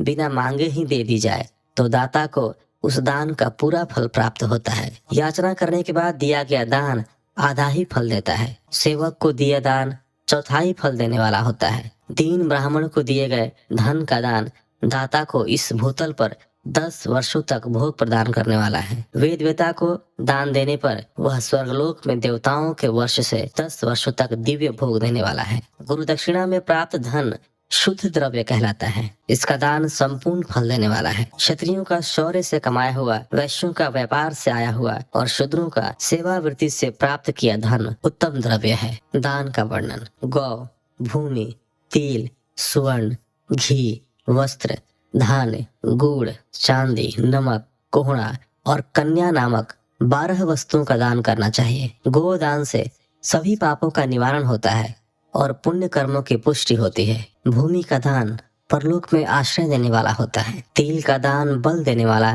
तथा मृत्यु का निवारक होता है। स्वर्ण का दान वीर्यदायक और घी का दान पुष्टिकारक होता है। वस्त्र का दान आयु की वृद्धि करता है। धान्य का दान करने से अन्न और धन की समृद्धि होती है। गुड़ का दान मधुर भोजन की प्राप्ति कराता है। चांदी के दान से वीर्य की वृद्धि होती है। लवण के दान से षड्रस भोजन की प्राप्ति होती है। कोहड़ा या कुष्मांड के दान को पुष्टिदायक माना जाता है। कन्या का दान आजीवन भोग देने वाला होता है। जिन वस्तुओं से श्रवण आदि इंद्रियों की तृप्ति होती है उनका सदा दान करें। वेद और शास्त्र को गुरुमुख से ग्रहण करके कर्मों का फल अवश्य मिलता है। इसे ही उच्च कोटि की आस्तिकता कहते हैं। भाई बंधु अथवा राजा के भय से जो आस्तिकता होती है वह निम्न श्रेणी की होती है। जिस मनुष्य के पास धन का भाव है वह वाणी और कर्म द्वारा ही पूजन करे। तीर्थ यात्रा और व्रत को शारीरिक पूजन माना जाता है। तपस्या और दान मनुष्य को सदा करने चाहिए। देवताओं की तृप्ति के लिए जो कुछ दान किया जाता है वह सब प्रकार के भोग प्रदान करने वाला है। इससे इस लोक और परलोक में उत्तम जन्म और सदा सुलभ होने वाला भोग प्राप्त होता है। ईश्वर को सब कुछ समर्पित करने एवं बुद्धि से यज्ञ व दान करने से मोक्ष की प्राप्ति होती है। 16वां अध्याय। 16वें अध्याय में देव प्रतिमा का पूजन तथा शिवलिंग के वैज्ञानिक स्वरूप का विवेचन मिलता है। ऋषियों ने कहा, साधु शिरोमणि सूत जी हमें देव प्रतिमा के पूजन की विधि बताइए जिससे अभिष्ट फल की प्राप्ति होती है। सूत जी बोले, हे महर्षियों, मिट्टी से बनाई हुई प्रतिमा का पूजन करने से पुरुष स्त्री सभी के मनोरथ सफल हो जाते हैं। इसके लिए नदी, तालाब, कुआं या जल के भीतर के मिट्टी लाकर सुगंधित द्रव्य से उसको शुद्ध करें। उसके बाद दूध डालकर अपने हाथ से सुंदर मूर्ति बनाएं। पद्मासन द्वारा प्रतिमा का आदर सहित पूजन करें। गणेश, सूर्य, विष्णु, शिव, पार्वती की मूर्ति और शिवलिंग का सदैव पूजन करें। संपूर्ण मनोरथों की सिद्धि के लिए 16 उपचारों द्वारा पूजन करें। किसी मनुष्य द्वारा स्थापित शिवलिंग पर एक सेर नैवेद्य से पूजन करें। देवताओं द्वारा स्थापित शिवलिंग को 3 सेर नैवेद्य अर्पित करें तथा स्वयं प्रकट हुए शिवलिंग का पूजन 5 सेर नैवेद्य से करें। इससे अभिष्ट फल की प्राप्ति होती है। इस प्रकार सहस्त्र बार पूजन करने से सत्य लोक की प्राप्ति होती है। 12 अंगुल चौड़ा और 25 अंगुल लंबा यह लिंग का प्रमाण है और 15 अंगुल ऊंचा लोहे या लकड़ी के बनाए हुए पत्र का नाम शिव है। इसके अभिषेक से आत्मशुद्धि, गंध चढ़ाने से पुण्य, नैवेद्य चढ़ाने से आयु तथा धूप देने से धन की प्राप्ति होती है। दीप से ज्ञान और तांबुल से भोग मिलता है। अतएव स्नान आदि 6 पूजन के अंगों को अर्पित करें। नमस्कार और जाप संपूर्ण अभिष्ट फलों को देने वाला है। भोग और मोक्ष की इच्छा रखने वाले लोगों को पूजा के अंत में सदा जाप और नमस्कार करना चाहिए। जो मनुष्य जिस देवता की पूजा करता है वह उस देवता के लोक को प्राप्त करता है तथा उनके बीच के लोकों में उचित फल को भोगता है। हे महर्षियों, भूलोक में श्री गणेश पूजनीय हैं। शिव जी के द्वारा निर्धारित तिथि, वार, नक्षत्र में जो विधि सहित इनकी पूजा करता है उसके सभी पाप एवं शोक दूर हो जाते हैं और वह अभिष्ट फलों को पाकर मोक्ष को प्राप्त करता है। यदि मध्याह्न के बाद तिथि का आरंभ होता है तो रात्रि तिथि का पूर्व भाग पितरों के श्राद्ध आदि कर्म के लिए उत्तम होता है तथा बाद का भाग दिन के समय देव कर्म के लिए अच्छा होता है। वेदों में पूजा शब्द को ठीक प्रकार से परिभाषित नहीं किया गया है। पूह का अर्थ है भोग और फल की सिद्धि जिस कर्म से संपन्न होती है उसका नाम पूजा है। मनोवांछित वस्तु तथा ज्ञान अभिष्ट वस्तुएं हैं। लोक और वेद में पूजा शब्द का अर्थ विख्यात है। नित्य कर्म भविष्य में फल देने वाले होते हैं। लगातार पूजन करने से शुभकामनाओं की पूर्ति होती है तथा पापों का क्षय होता है। इसी प्रकार श्री विष्णु भगवान तथा अन्य देवताओं की पूजा उन देवताओं के वार, तिथि, नक्षत्र को ध्यान में रखते हुए तथा अन्य देवताओं की पूजा उन देवताओं के वार तथा 16 उपचारों से पूजन एवं भजन करने से अभिष्ट फल की प्राप्ति होती है। शिव जी सभी मनोरथों को पूर्ण करने वाले हैं। महा आर्द्रा नक्षत्र अर्थात माघ कृष्ण चतुर्दशी को शिव जी का पूजन करने से आयु की वृद्धि होती है। ऐसे ही और भी नक्षत्रों, महीनों तथा वारों में शिव जी की पूजा व भोजन, भोग और मोक्ष देने वाला है। कार्तिक मास में देवताओं का भजन विशेष फलदायक है। विद्वानों के लिए यह उचित है कि इस महीने में सब देवताओं का भजन करें। संयम व नियम से जाप, तप, हवन और दान करें, क्योंकि कार्तिक मास में देवताओं का भजन सभी दुखों को दूर करने वाला है। कार्तिक मास में रविवार के दिन जो सूर्य की पूजा करता है और तेल व कपास का दान करता है उसका कुष्ठ रोग भी दूर हो जाता है। जो अपने तन मन को जीवन पर्यंत शिव को अर्पित कर देता है उसे शिव जी मोक्ष प्रदान करते हैं। योनि और लिंग इन दोनों स्वरूपों के शिव रूप में समाविष्ट होने के कारण वे जगत के जन्म निरूपण है और इसी नाते से जन्म की निवृत्ति के लिए शिव जी की पूजा का अलग विधान है। सारा जगत बिंदु नाद स्वरूप है, बिंदु शक्ति है और नाद शिव, इसलिए सारा जगत शिव शक्ति स्वरूप ही है। नाद बिंदु का और बिंदु इस जगत का आधार है। आधार में ही आधेय का समावेश अथवा लय होता है, यही सकलीकरण है। इसी सकलीकरण की स्थिति में ही सृष्टि काल में जगत का आरंभ हुआ है। शिवलिंग बिंदु नाद स्वरूप है, अतः इसे जगत का कारण बताया जाता है। बिंदु देव है और नाद शिव, इनका संयुक्त रूप ही शिवलिंग कहलाता है। अतः जन्म के संकट से छुटकारा पाने के लिए शिवलिंग की पूजा करनी चाहिए। बिंदु रूपा देवी उमा माता है और नाद स्वरूप भगवान शिव पिता। इन माता पिता के पूजित होने से परमानंद की प्राप्ति होती है। देवी उमा जगत की माता है और शिव जगत के पिता। जो इनकी सेवा करता है उस पुत्र पर इनकी कृपा नित्य बढ़ती रहती है।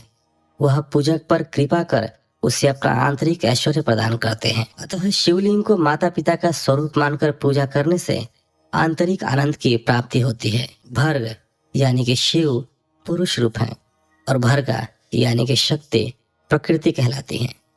पुरुष आदि गर्भ है क्योंकि वही प्रकृति का जनक है। प्रकृति में पुरुष का संयोग होने से होने वाला जन्म उसका प्रथम जन्म कहलाता है। जीव पुरुष से बारंबार जन्म और मृत्यु को प्राप्त होता है। माया द्वारा प्रकट किया जाना ही उसका जन्म कहलाता है। जीव का शरीर जन्म काल से ही 6 विकारों से युक्त होता है, इसलिए इसे जीव की संज्ञा दी गई है। जन्म लेकर जो प्राणी विभिन्न पाशों अर्थात बंधनों में पड़ता है वह जीव है। जीव पशुता के पाश से जितना छूटने का प्रयास करता है उसमें उतना ही उलझता जाता है। कोई भी साधन जीव को जन्म मृत्यु के चक्र से मुक्त नहीं कर पाते। शिव के अनुग्रह से ही महामाया का प्रसाद जीव को प्राप्त होता है और मुक्ति मार्ग पर अग्रसर होता है। जन्म मृत्यु के बंधन से मुक्त होने के लिए श्रद्धा पूर्वक शिवलिंग का पूजन करना चाहिए। गाय के दूध, दही और घी को शहद और शक्कर के साथ मिलाकर पंचामृत तैयार करें तथा इन्हें अलग अलग भी रखें। पंचामृत से शिवलिंग का अभिषेक व स्नान करें। दूध व अन्न मिलाकर नैवेद्य तैयार कर प्रणव मंत्र का जाप करते हुए उसे भगवान शिव को अर्पित करें। प्रणव को ध्वनिलिंग, स्वयंभूलिंग और नाद स्वरूप होने के कारण नादलिंग तथा बिंदु स्वरूप होने के कारण बिंदु लिंग के रूप में प्रसिद्धि प्राप्त है। अचल रूप से प्रतिष्ठित शिवलिंग को मकार स्वरूप माना जाता है, इसलिए वह मकार लिंग कहलाता है। सवारी निकालने में उकार लिंग का उपयोग होता है। पूजा की दीक्षा देने वाले गुरु आचार्य विग्रह आकार का प्रतीक होने से आकार लिंग के 6 भेद हैं। इनके नित्य पूजा करने से साधक जीवन मुक्त हो जाता है। 17वां अध्याय प्रणव का महात्म्य व शिवलोक के वैभव का वर्णन। ऋषि बोले, महामुनि, आप हमें प्रणव मंत्र का महात्म्य तथा शिव की भक्ति पूजा का विधान सुनाइए। प्रणव का महात्म्य। सूत जी ने कहा, महर्षियों, आप लोग तपस्या के धनी हैं तथा आपने मनुष्यों की भलाई के लिए बहुत ही सुंदर प्रश्न किया है। मैं आपको इसका उत्तर सरल भाषा में दे रहा हूँ। प्रकृति से उत्पन्न संसार रूपी महासागर का नाम है प्रणव। इससे पार करने के लिए 9 का स्वरूप है, इसलिए ओमकार को प्रणव की संज्ञा दी गई है। प्र अर्थात प्रपंच, न अर्थात नहीं है और वह यानी तुम्हारे लिए, इसलिए ओम को प्रणव नाम से जाना जाता है। अर्थात प्रणव वह शक्ति है जिसमें जीव के लिए किसी प्रकार का भी प्रपंच अथवा धोखा नहीं है। यह प्रणव मंत्र सभी भक्तों को मोक्ष देता है। मंत्र का जाप तथा इसकी पूजा करने वाले उपासकों को यह नूतन ज्ञान देता है। माया रहित महेश्वर को भी नव अर्थात नूतन कहते हैं। वे परमात्मा के शुद्ध स्वरूप हैं। प्रणव साधक को नया अर्थात शिव स्वरूप देता है, इसलिए विद्वान इसे प्रणव नाम से जानते हैं, क्योंकि यह नव दिव्य परमात्मा ज्ञान प्रकट करता है, इसलिए यह प्रणव है। प्रणव के 2 भेद हैं, स्थूल और सूक्ष्म। ओम सूक्ष्म प्रणव एवं नमः शिवाय, यह पंचाक्षर मंत्र स्थूल प्रणव है। जीवन मुक्त पुरुष के लिए सूक्ष्म प्रणव के जाप का विधान है, क्योंकि यह सभी साधनों का सार है। देह का विलय होने तक सूक्ष्म प्रणव मंत्र का जाप अर्थभूत परमात्म तत्व का अनुसंधान करता है। शरीर नष्ट होने पर ब्रह्म स्वरूप शिव को प्राप्त करता है। इस मंत्र का 36 करोड़ बार जाप करने से मनुष्य योगी हो जाता है। यह आकार, उकार, मकार, बिंदु और नाद सहित अर्थात अ, उ, म 3 दीर्घ अक्षरों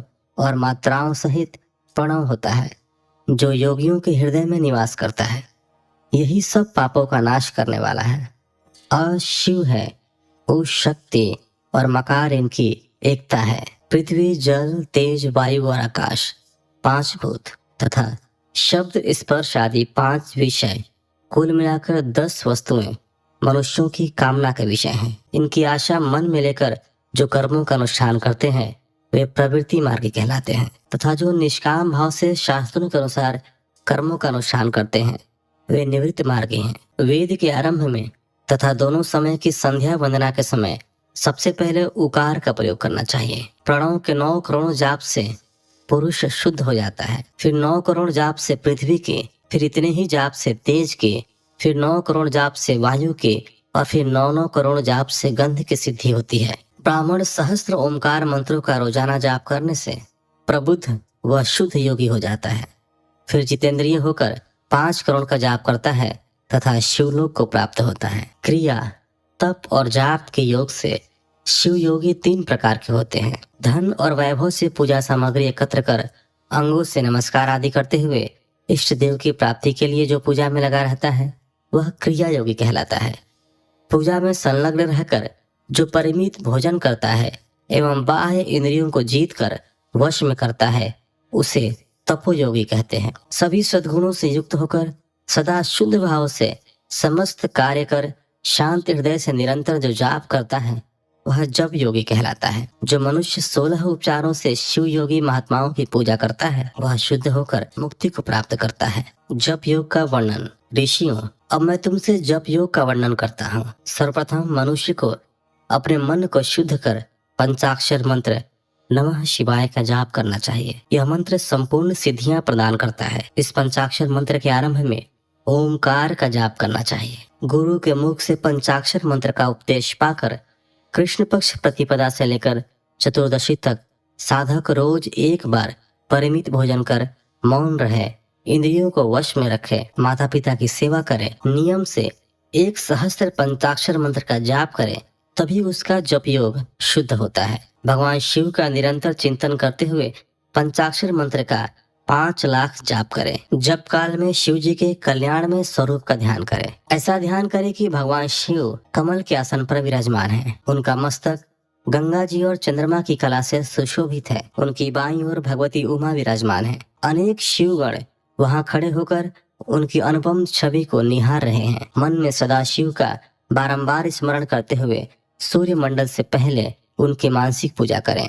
पूर्व की ओर मुख करके पंचाक्षर मंत्र का जाप करें। उन दिनों साधक शुद्ध कर्म करे तथा अशुद्ध कर्मों से बचा रहे। जाप की समाप्ति के दिन कृष्ण पक्ष की चतुर्दशी को शुद्ध होकर शुद्ध हृदय से 12 सहस्त्र जाप करें। तत्पश्चात ईशान, तत्पुरुष, अघोर, वामदेव तथा सद्योजात के प्रतीक स्वरूप 5 शिव भक्त ब्राह्मणों का वर्ण कर शिव का पूजन विधि पूर्वक कर होम प्रारंभ करें। विधि विधान से भूमि को शुद्ध कर वेदी पर अग्नि प्रज्वलित करें। गाय के घी से 1100 अथवा 1000 आहुतियां स्वयं दे या 108 आहुतियां ब्राह्मण से दिलाए। दक्षिणा के रूप में 1 गाय अथवा बैल देना चाहिए। प्रतीक रूप 5 ब्राह्मणों के चरणों को धोएं तथा उस जल से मस्तक को सींचे।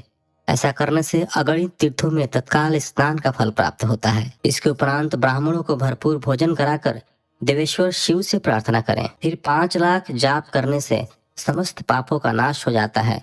पुनः 5 लाख जाप करने पर भूतल से सत्यलोक तक 14 भुवनों पर अधिकार प्राप्त हो जाता है। आगे कर्म माया और ज्ञान माया का तात्पर्य। माँ का अर्थ है लक्ष्मी, उससे कर्म भोग प्राप्त होता है, इसलिए यह माया अथवा कर्म माया कहलाती है।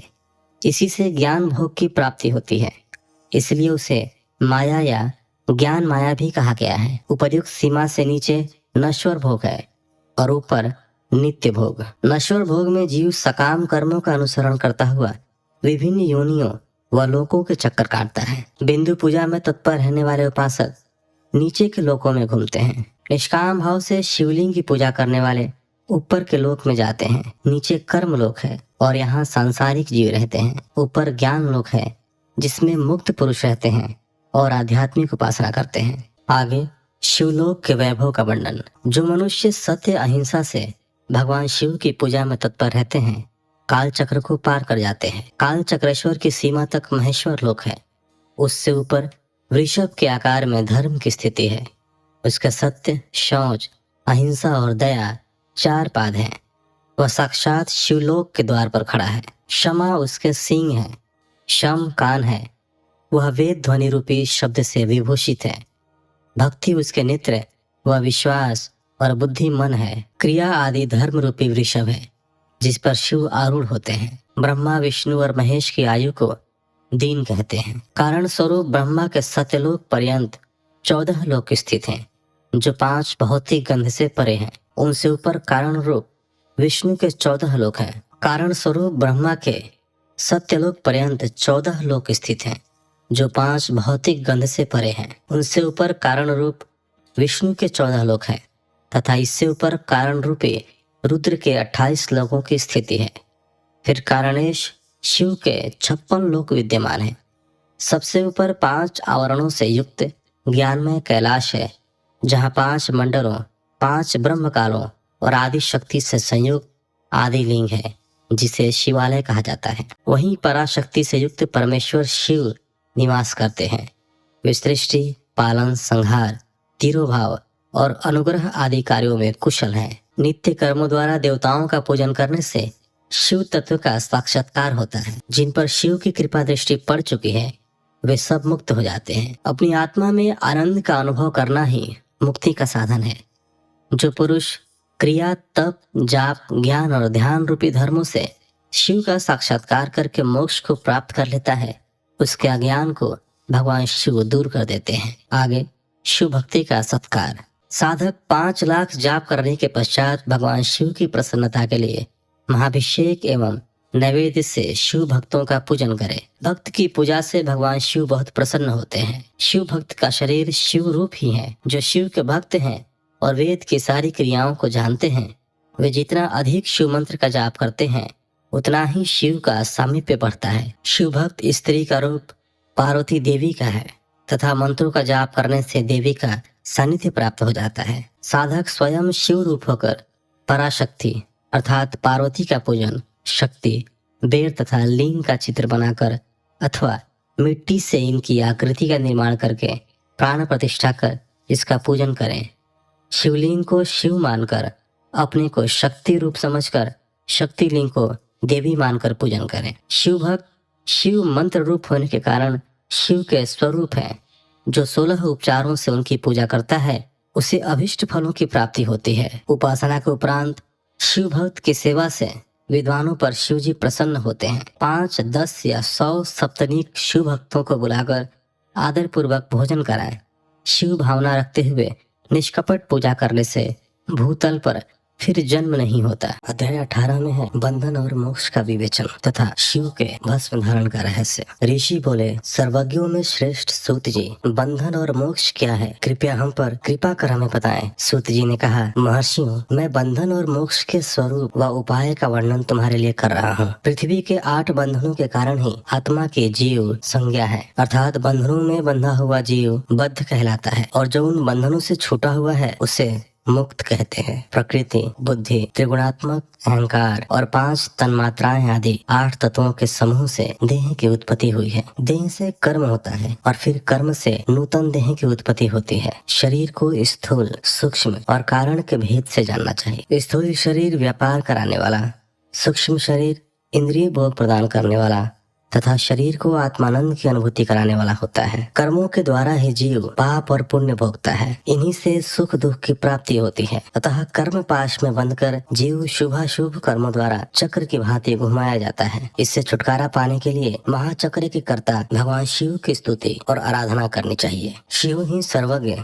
परिपूर्ण और अनंत शक्तियों को धारण किए हैं, जो मन, वचन, शरीर और धन से बेरलिंग या भक्त जनों में शिव भावना करके उनकी पूजा करते हैं, उन पर शिव जी की कृपा अवश्य होती है। शिवलिंग में शिव की प्रतिमा ने शिव भक्त जनों में शिव की भावना करके उनकी प्रसन्नता के लिए पूजा करनी चाहिए। पूजन शरीर, मन, वाणी और धन से कर सकते हैं। भगवान शिव पूजा करने वाले पर विशेष कृपा करते हैं और अपने लोक में निवास का सौभाग्य प्रदान करते हैं। जब तन मात्राएं वश में हो जाती हैं, तब जीव जगदम्बा सहित शिव का सामीप्य प्राप्त कर लेता है। भगवान का प्रसाद प्राप्त होने पर बुद्धि वश में हो जाती है। सर्वज्ञता और तृप्ति शिव के ऐश्वर्य हैं। इन्हें पाकर मनुष्य की मुक्ति हो जाती है।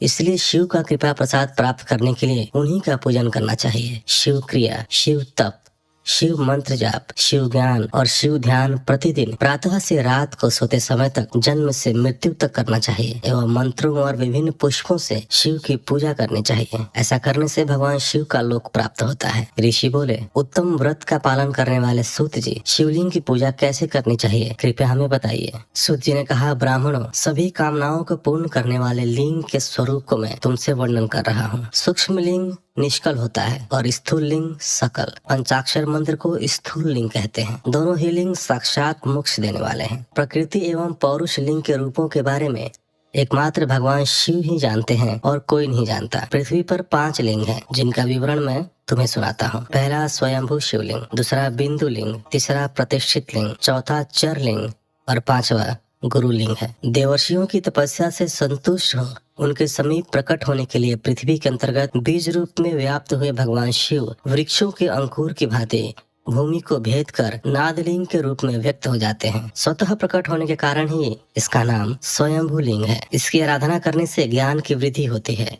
सोने, चांदी, भूमि, वेदी पर हाथ से प्रणव मंत्र लिखकर भगवान शिव की प्रतिष्ठा और आह्वान करें तथा 16 उपचारों से उनकी पूजा करें। ऐसा करने से साधक को ऐश्वर्य की प्राप्ति होती है। देवताओं और ऋषियों ने आत्म सिद्धि के लिए पौरुष लिंग की स्थापना मंत्रों के उच्चारण द्वारा की है। यही प्रतिष्ठित लिंग कहलाता है। किसी ब्राह्मण अथवा राजा द्वारा मंत्र पूर्वक स्थापित किया गया लिंग भी प्रतिष्ठित लिंग कहलाता है, किंतु वह प्राकृत लिंग है। शक्तिशाली और नित्य होने वाला पौरुष लिंग तथा दुर्बल और अनित्य होने वाला प्राकृत लिंग कहलाता है। लिंग नाभि, जीभ, हृदय और मस्तक में विराजमान आध्यात्मिक लिंग को चर लिंग कहते हैं। पर्वत को पौरुष लिंग और भूतल को विद्वान प्राकृत लिंग मानते हैं। पौरुष लिंग समस्त ऐश्वर्य को प्रदान करने वाला है। प्राकृत लिंग धन प्रदान करने वाला है। चर लिंग में सबसे प्रथम रस लिंग ब्राह्मणों को अभिष्ट वस्तु प्रदान करने वाला है। सुवर्ण लिंग वैश्यों को धन, बाण लिंग क्षत्रियों को राज्य, सुंदर लिंग शुद्धों को महाशुद्धि प्रदान करने वाला है। बचपन, जवानी और बुढ़ापे में स्फटिक में शिवलिंग का पूजन स्त्रियों को समस्त भोग प्रदान करने वाला है। समस्त पूजा कर्म गुरु के सहयोग से करें। इष्ट देव का अभिषेक करने के पश्चात अघनी के चावल की बनी खीर तथा नैवेद्य अर्पण करें। निवृत्त मनुष्य को सूक्ष्म लिंग का पूजन विभूति के द्वारा करना चाहिए। विभूति लोकाग्नि जनित, वेदाग्नि जनित और शिवाग्नि जनित 3 प्रकार की होती है। लोकाग्नि जनित अर्थात लौकिक भस्म को शुद्धि के लिए रखें। मिट्टी, लकड़ी और लोहे के पात्रों की धान्य, तिल, वस्त्र आदि की भस्म से शुद्धि होती है। वेदों से जनित भस्म को वैदिक कर्मों के अंत में धारण करना चाहिए। मूर्तिधारी शिव का मंत्र पढ़कर बेल की लकड़ी जलाएं। कपिला गाय के गोबर तथा शमी, पीपल, पलाश, बड़, अमलताश और बेर की लकड़ियों से अग्नि जलाएं। इसे शुद्ध भस्म माना जाता है। भगवान शिव ने अपने गले में विराजमान प्रपंच को जलाकर भस्म रूप से सार तत्व को ग्रहण किया है। उनके सारे अंग विभिन्न वस्तुओं के सार रूप हैं। भगवान शिव ने अपने माथे के तिलक में ब्रह्मा, विष्णु और रुद्र के सार तत्वों को धारण किया है। सजल भस्म को धारण करके शिव जी की पूजा करने से सारा फल मिलता है। शिव मंत्र से भस्म धारण कर श्रेष्ठ आश्रमी होता है। शिव की पूजा अर्चना करने वाले को अपवित्रता और सूतक नहीं लगता। गुरु शिष्य के राजस, तामस और तमोगुण का नाश कर शिव का बोध कराता है। ऐसे गुरु के हाथ से भस्म धारण करनी चाहिए। जन्म और मरण सब भगवान शिव ने ही बनाए हैं। जो इन्हें उनकी सेवा में ही अर्पित कर देता है वह बंधनों से मुक्त हो जाता है। स्थूल,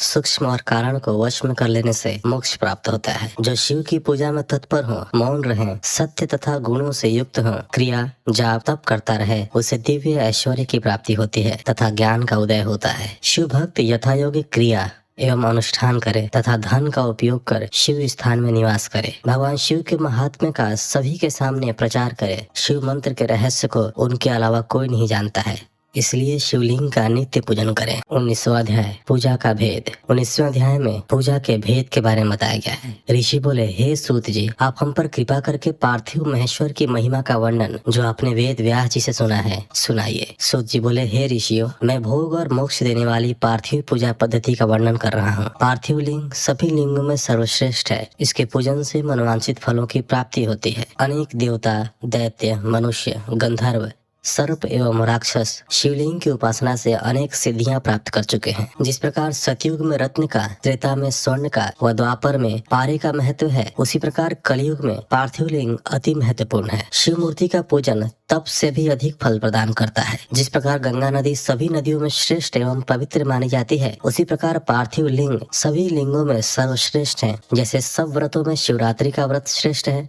सब दैवीय शक्तियों में दैवी शक्ति श्रेष्ठ है, वैसे ही सब लिंगों में पार्थिव लिंग श्रेष्ठ है। पार्थिव लिंग का पूजन धन, वैभव, आयु एवं लक्ष्मी देने वाला तथा संपूर्ण कार्यों को पूर्ण करने वाला है। जो मनुष्य भगवान शिव का पार्थिव लिंग बनाकर प्रतिदिन पूजा करता है, वह शिव पद एवं शिव लोक को प्राप्त करता है। निष्काम भाव से पूजन करने वाले को मुक्ति मिल जाती है। जो ब्राह्मण कुल में जन्म लेकर भी पूजन नहीं करता, वह घोर नरक को प्राप्त करता है। विश्वाध्याय में पार्थिव लिंग पूजन की विधि बताई गई है। पार्थिव लिंग की श्रेष्ठता तथा महिमा का वर्णन करते हुए सूत जी ने कहा, हे श्रेष्ठ महर्षियों, वैदिक कर्मों के प्रति श्रद्धा भक्ति रखने वाले मनुष्यों के लिए पार्थिव लिंग पूजा पद्धति ही परम उपयोगी एवं श्रेष्ठ है तथा भोग एवं मोक्ष प्रदान करने वाली है। सर्वप्रथम सूत्रों की विधि से स्नान करें। सांध्योपासना के उपरांत ब्रह्म यज्ञ करें। तत्पश्चात देवताओं, ऋषियों, मनुष्यों और पितरों का तर्पण करें। सब नित्य कर्मों को करके शिव भगवान का स्मरण करते हुए भस्म तथा रुद्राक्ष को धारण करें। फिर पूर्ण भक्ति भावना से पार्थिव लिंग की पूजा अर्चना करें। ऐसा करने से संपूर्ण मनोवांछित फलों की प्राप्ति होती है। किसी नदी या तालाब के किनारे, पर्वत पर या जंगल में या शिवालय में अथवा अन्य किसी पवित्र स्थान पर पार्थिव पूजन करना चाहिए। पवित्र स्थान के मिट्टी से शिवलिंग का निर्माण करना चाहिए। ब्राह्मण श्वेत मिट्टी से, क्षत्रिय लाल मिट्टी से, वैश्य पीली मिट्टी से एवं शूद्र काली मिट्टी से शिवलिंग का निर्माण करें। शिवलिंग हेतु मिट्टी को एकत्र कर उसे गंगाजल से शुद्ध करके धीरे धीरे उससे लिंग का निर्माण करें तथा संसार से मोक्ष प्राप्त करने हेतु पार्थिव लिंग का पूजन भक्ति भावना से करें। सर्वप्रथम ओम नमः शिवाय मंत्र का उच्चारण करते हुए समस्त पूजन सामग्री को एकत्र कर उसे जल से शुद्ध करें। भूर्सी मंत्र द्वारा क्षेत्र की सिद्धि करें। फिर जल का संस्कार करें। स्फटिक शिला का घेरा बनाएं तथा क्षेत्र शुद्धि करें। तत्पश्चात शिवलिंग की प्रतिष्ठा करें तथा वैदिक रीति से पूजा उपासना करें। भगवान शिव का आवाहन करें तथा आसन पर उन्हें स्थापित करके उनके समक्ष आसन पर स्वयं बैठ जाएं। शिवलिंग को दूध, दही और घी से स्नान कराएं। ऋचाओं से, मधु और शक्कर से स्नान कराएं। ये पांचों वस्तुएं दूध, दही, घी, शहद और शक्कर पंचामृत कहलाते हैं। इन्हीं वस्तुओं से लिंग को स्नान कराएं। तदुपरांत उत्तरीय धारण कराएं। चारों ऋचाओं को पढ़कर भगवान शिव को वस्त्र और यज्ञोपवीत समर्पित करें तथा सुगंधित चंदन एवं रोली चढ़ाएं तथा अक्षत, फूल और बेलपत्र अर्पित करें। नैवेद्य और फल अर्पित कर 11 रुद्रों का पूजन करें तथा पूजन कर्म करने वाले पुरोहित को दक्षिणा दें। हर, महेश्वर, शंभु, शूलपाणी, पिनाकधारी, शिव, पशुपति, महादेव,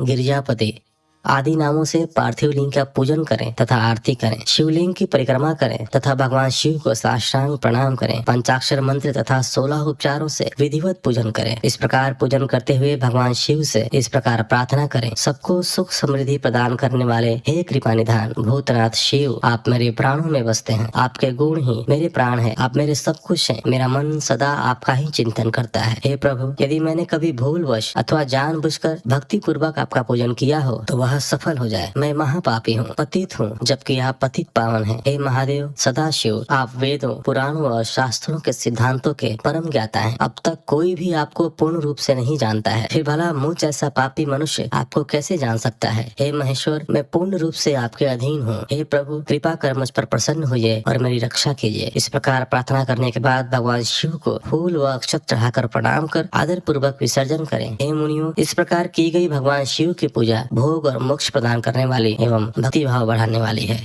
21वां अध्याय, शिवलिंग की संख्या। सूत जी बोले, महर्षियों, पार्थिव लिंगों की पूजा करोड़ों यज्ञों का फल देने वाली है। कलयुग में शिवलिंग पूजन मनुष्यों के लिए सर्वश्रेष्ठ है। यह भोग और मोक्ष देने वाला एवं शास्त्रों का निश्चित सिद्धांत है। शिवलिंग 3 प्रकार के हैं, उत्तम, मध्यम और अधम। 4 अंगुल ऊंचे वेदी से युक्त सुंदर शिवलिंग को उत्तम शिवलिंग कहा जाता है। उससे आधा मध्यम तथा मध्यम से आधा अधम कहलाता है। ब्राह्मण, क्षत्रिय, वैश्य तथा शूद्रों को वैदिक उपचारों से आदर पूर्वक शिवलिंग की पूजा करनी चाहिए। ऋषि बोले, हे सूत जी, शिव जी के पार्थिव लिंग की कुल कितनी संख्या है। सूत जी बोले, हे ऋषियों, पार्थिव लिंग की संख्या मनोकामना पर निर्भर करती है।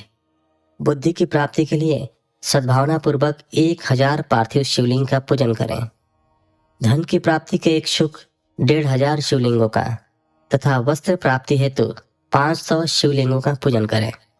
भूमि का इच्छुक 1000, दया भाव चाहने वाला 3000, तीर्थ यात्रा करने की चाह रखने वाले को 2000 तथा मोक्ष प्राप्ति के इच्छुक मनुष्य 1 करोड़ पार्थिव लिंगों की वेदोक्त विधि से पूजा आराधना करें। अपनी कामनाओं के अनुसार शिवलिंगों की पूजा करें। पार्थिव लिंगों की पूजा करोड़ों यज्ञों का फल देने वाली है तथा उपासक को भोग और मोक्ष प्रदान करती है।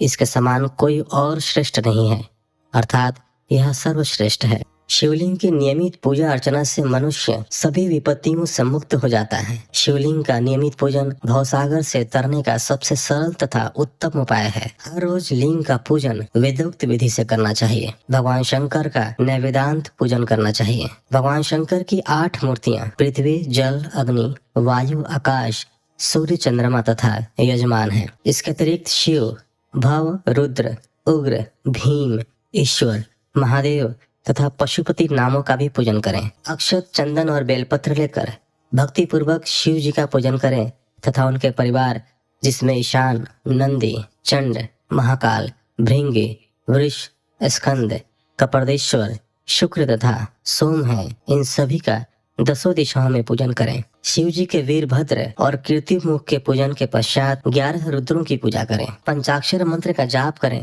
तथा शतरुद्रीय और शिव पंचांग का पाठ करें। इसके उपरांत शिवलिंग की परिक्रमा कर शिवलिंग का विसर्जन करें। रात्रि के समय समस्त देव कार्यों को उत्तर दिशा की ओर मुंह करके ही करना चाहिए। पूजन करते समय मन में भगवान शिव का स्मरण करना चाहिए। जिस स्थान पर शिवलिंग स्थापित हो वहां पर पूर्व, पश्चिम और उत्तर दिशा में न बैठें, क्योंकि पूर्व दिशा भगवान शिव के सामने पड़ती है और इष्ट देव का सामना नहीं रोकना चाहिए। उत्तर दिशा में शक्ति स्वरूपा देवी उमा विराजमान रहती हैं। पश्चिम दिशा में शिव जी के पीछे का भाग है और पूजा पीछे से नहीं की जा सकती, इसलिए दक्षिण दिशा में उत्तराभिमुख होकर बैठना चाहिए। शिव के उपासकों को भस्म से त्रिपुण लगाकर रुद्राक्ष की माला, बेलपत्र आदि लेकर भगवान का पूजन करना चाहिए। यदि भस्म न मिले तो मिट्टी से ही त्रिपुण का निर्माण करके पूजन करना चाहिए।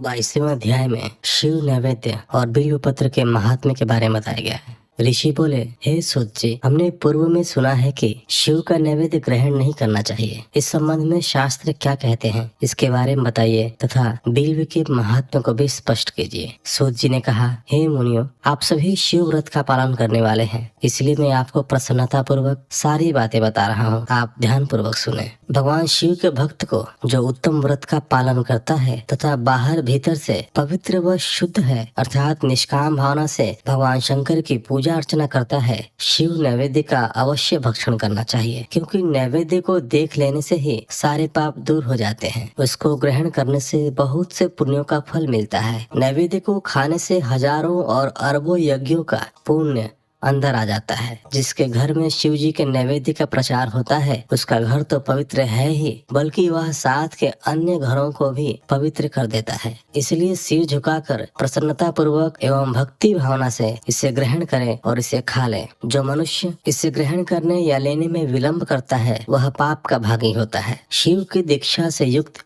शिव भक्त के लिए नैवेद्य महाप्रसाद है। जो मनुष्य भगवान शिव के अलावा अन्य देवताओं की दीक्षा भी धारण किए हैं उनके संबंध में ध्यान पूर्वक सुनिए। ब्राह्मणों, जहाँ से शालग्राम शिला की उत्पत्ति होती है वहाँ उत्पन्न लिंग में, रस लिंग में, पाषाण, रजत तथा स्वर्ण से निर्मित लिंग में, देवताओं तथा सिद्धों द्वारा प्रतिष्ठित लिंग में, केसर लिंग, स्फटिक लिंग, रत्न निर्मित लिंग तथा समस्त ज्योतिर्लिंगों में विराजमान भगवान शिव के नैवेद्य को ग्रहण करना चंद्रायण व्रत के समान पुण्यदायक है। शिव नैवेद्य भक्षण करने एवं उसे सिर पर धारण करने से ब्रह्म हत्या के पाप से भी छुटकारा मिल जाता है और मनुष्य पवित्र हो जाता है।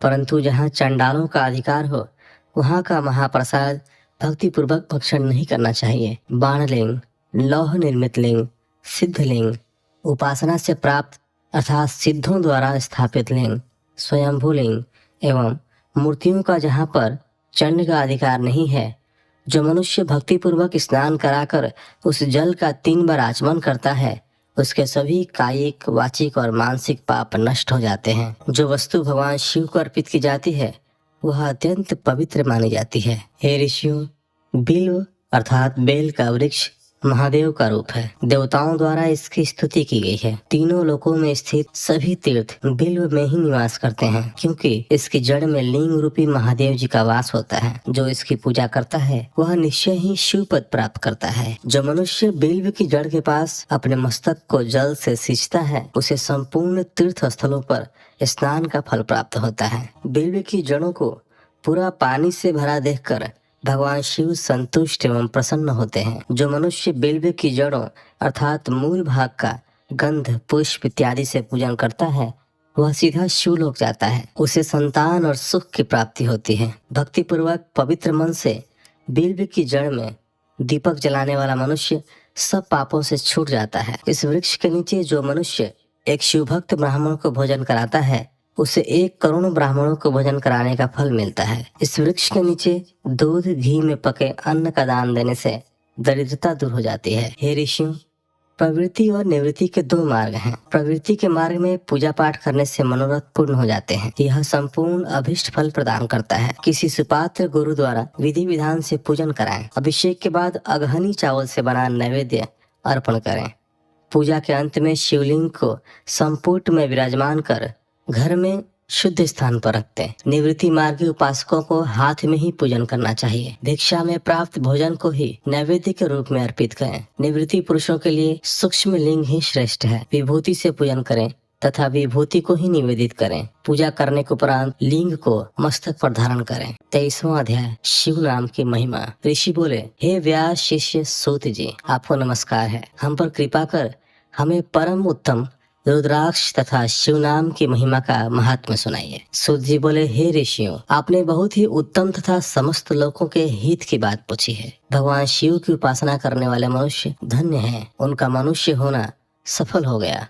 साथ ही शिव भक्ति से उनके कुल का उद्धार हो गया है। जो मनुष्य अपने मुख से सदा शिव और शिव नामों का उच्चारण करते हैं, पाप उनका स्पर्श भी नहीं कर पाता है। भस्म, रुद्राक्ष और शिव नाम त्रिवेणी के समान महापुण्यमय है। इन तीनों के निवास और दर्शन मात्र से ही त्रिवेणी के स्नान का फल प्राप्त हो जाता है। इनका निवास जिसके शरीर में होता है, उसके दर्शन से ही सभी पापों का विनाश हो जाता है।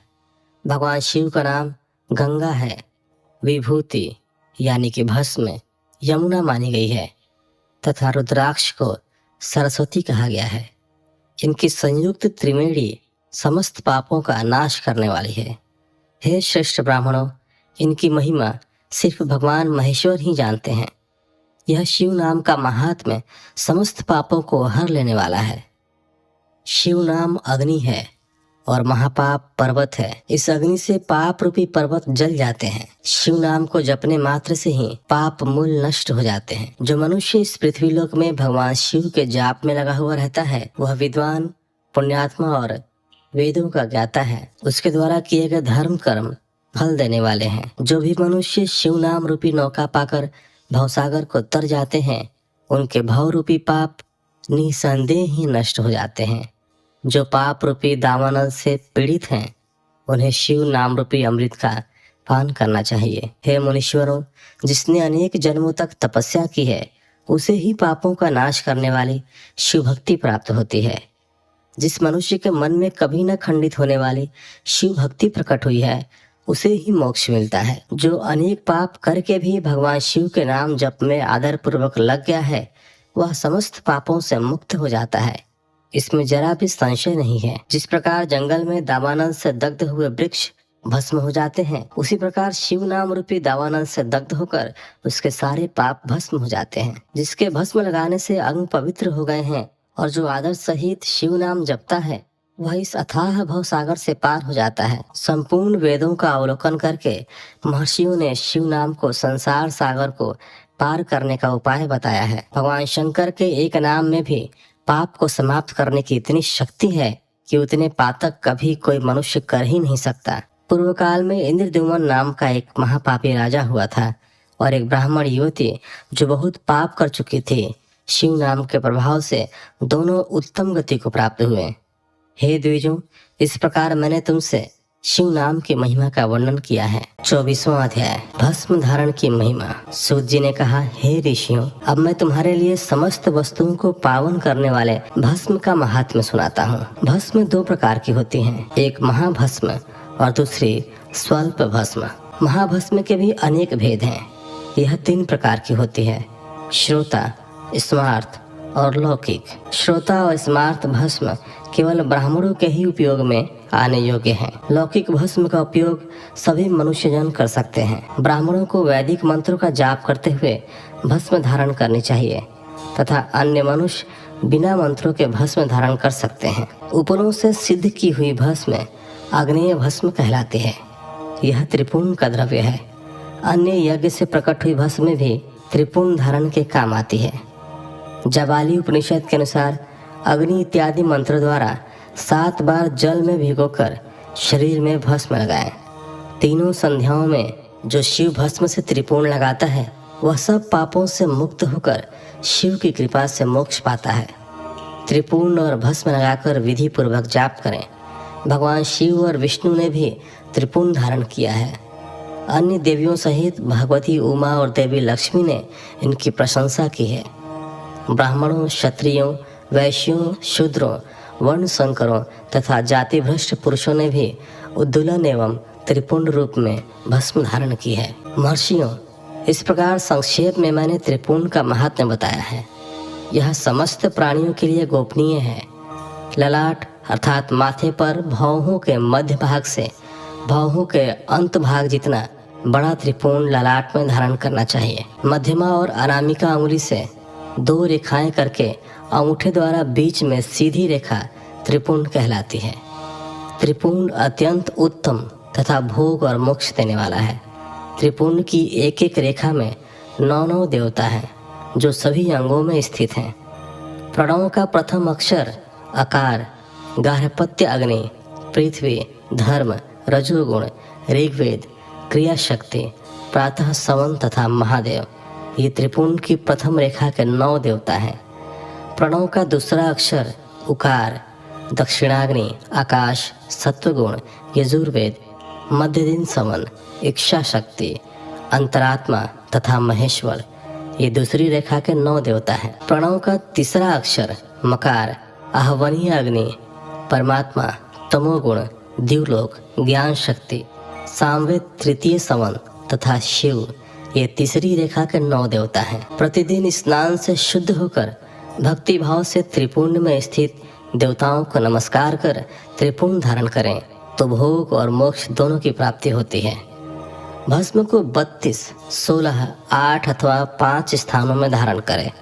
सिर, माथा, दोनों कान, दोनों आंखें, नाक के दोनों नथुनों, दोनों हाथ, मुंह, कंठ, दोनों कोहनी, दोनों भुजदंड, हृदय, दोनों बगल, नाभि, दोनों अंडकोश, दोनों उरु, दोनों घुटनों, दोनों पिंडली, दोनों जांघों और पांव आदि 32 अंगों में क्रमशः अग्नि, वायु, पृथ्वी, देश, 10 दिशाएं, 10 दिक्पाल, 8 वसुंधरा, ध्रुव, सोम, आम, अनिल, प्रातःकाल इत्यादि का नाम लेकर भक्ति भाव से त्रिपुण धारण करें अथवा एकाग्रचित हो 16 स्थान में ही त्रिपुण धारण करें।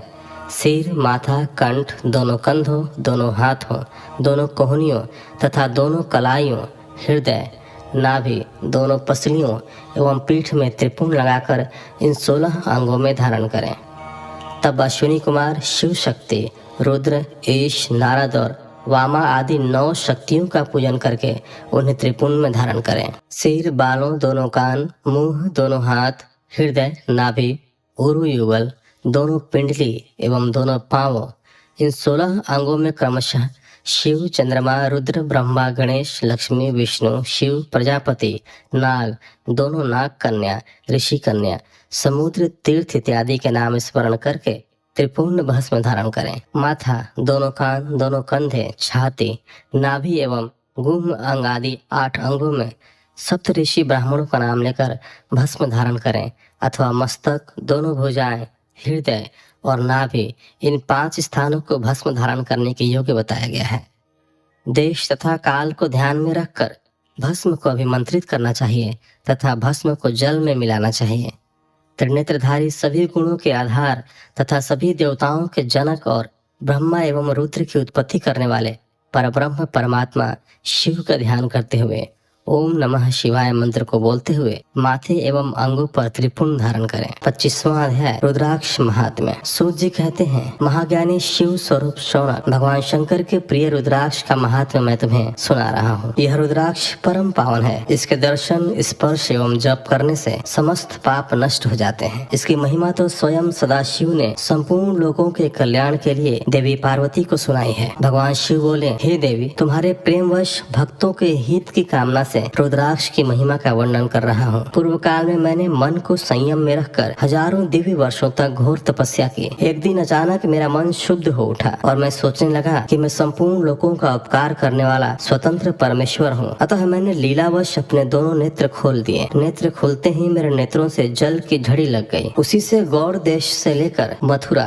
अयोध्या, काशी, लंका, मलयाचल पर्वत आदि स्थानों में रुद्राक्षों के पेड़ उत्पन्न हो गए। तभी से इनका महात्म्य बढ़ गया और वेदों में भी इनकी महिमा का वर्णन किया गया है। इसलिए रुद्राक्ष की माला समस्त पापों का नाश कर भक्ति मुक्ति देने वाली है। ब्राह्मण, वैश्य, क्षत्रिय और शूद्र जातियों में जन्मे शिव भक्त सफेद, लाल, पीले या काले रुद्राक्ष धारण करें। मनुष्यों को जाति अनुसार ही रुद्राक्ष धारण करना चाहिए। आंवले के फल के बराबर रुद्राक्ष को श्रेष्ठ माना जाता है। बेर के फल के बराबर को मध्यम श्रेणी का और चने के आकार के रुद्राक्ष को निम्न श्रेणी का माना जाता है। हे देवी, बेर के समान रुद्राक्ष छोटा होने पर भी लोक में उत्तम फल देने वाला तथा सुख सौभाग्य की वृद्धि करने वाला होता है। जो रुद्राक्ष आंवले के बराबर है वह सभी अनिष्टों का विनाश करने वाला तथा सभी मनोरथों को पूर्ण करने वाला होता है। रुद्राक्ष जैसे जैसे छोटा होता है वैसे ही वैसे अधिक फल देने वाला होता है। पापों का नाश करने के लिए रुद्राक्ष धारण अवश्य करना चाहिए। यह संपूर्ण अभिष्ट फलों की प्राप्ति सुनिश्चित करता है। लोक में मंगलमय रुद्राक्ष जैसा फल देने वाला कुछ भी नहीं है। समान आकार वाले, चिकने,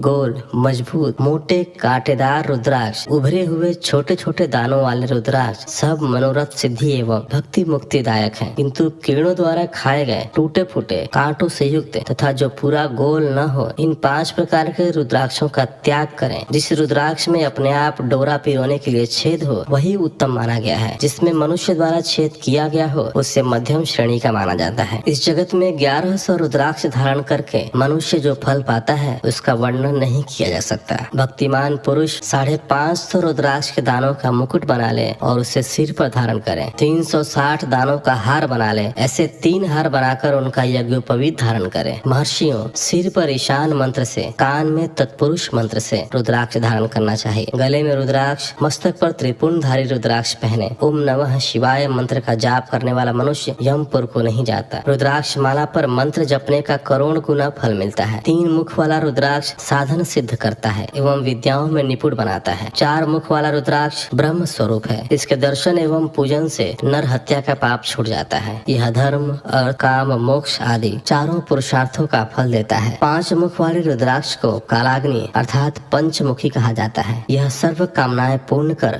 मोक्ष प्रदान करता है। अभोग्य स्त्रियों को भोगने के पाप तथा भक्षण के पापों से मुक्त हो जाता है। 6 मुखी रुद्राक्ष कार्तिकेय का स्वरूप है। इसको सीधी बाह में पहनने से ब्रह्म हत्या के दोष से मुक्ति मिलती है। सप्तमुखी रुद्राक्ष धारण करने से धन की प्राप्ति होती है। 8 मुखों वाला रुद्राक्ष भैरव का स्वरूप है। इसे धारण करने से लंबी आयु प्राप्त होती है और मरने पर शिव पद प्राप्त होता है। 9 मुखों वाला रुद्राक्ष भैरव तथा कपिल मुनि का स्वरूप माना जाता है और भगवती दुर्गा उसकी अधिष्ठात्री देवी मानी जाती है। इसे बाएं हाथ में धारण करने से समस्त वैभवों की प्राप्ति होती है। 10 मुख वाला रुद्राक्ष साक्षात भगवान विष्णु का रूप है। इसे धारण करने से सभी मनोरथ पूर्ण हो जाते हैं। 11 मुख वाला रुद्राक्ष रुद्र रूप है। इसको धारण करने से मनुष्य को सब स्थानों पर विजय मिलती है। 12 मुख वाले रुद्राक्ष को बालों में धारण करने से मस्तक पर 11 सूर्यों के समान तेज प्राप्त होता है। 13 मुख वाला रुद्राक्ष विश्व देवों का स्वरूप है। इसे धारण करने से सौभाग्य और मंगल का लाभ मिलता है। 14 मुख वाला रुद्राक्ष साक्षात शिव स्वरूप है। इसे भक्ति पूर्वक मस्तक पर धारण करने से समस्त पापों का नाश हो जाता है। इस प्रकार मुखों के भेद से रुद्राक्ष के 14 भेद बताए गए हैं। हे पार्वती जी, अब मैं तुम्हें रुद्राक्ष धारण करने के मंत्र सुनाता हूँ। पहला मंत्र ओम ह्रीम नमः, दूसरा ओम नमः, तीसरा क्लीम नमः, चौथा ओम ह्रीम नमः, पांचवा ओम ह्रीम नमः, छठा ओम ह्रीम हूम नमः, सातवां ओम हूम नमः, आठवां ओम हूम नमः, नौवां ओम हूम नमः,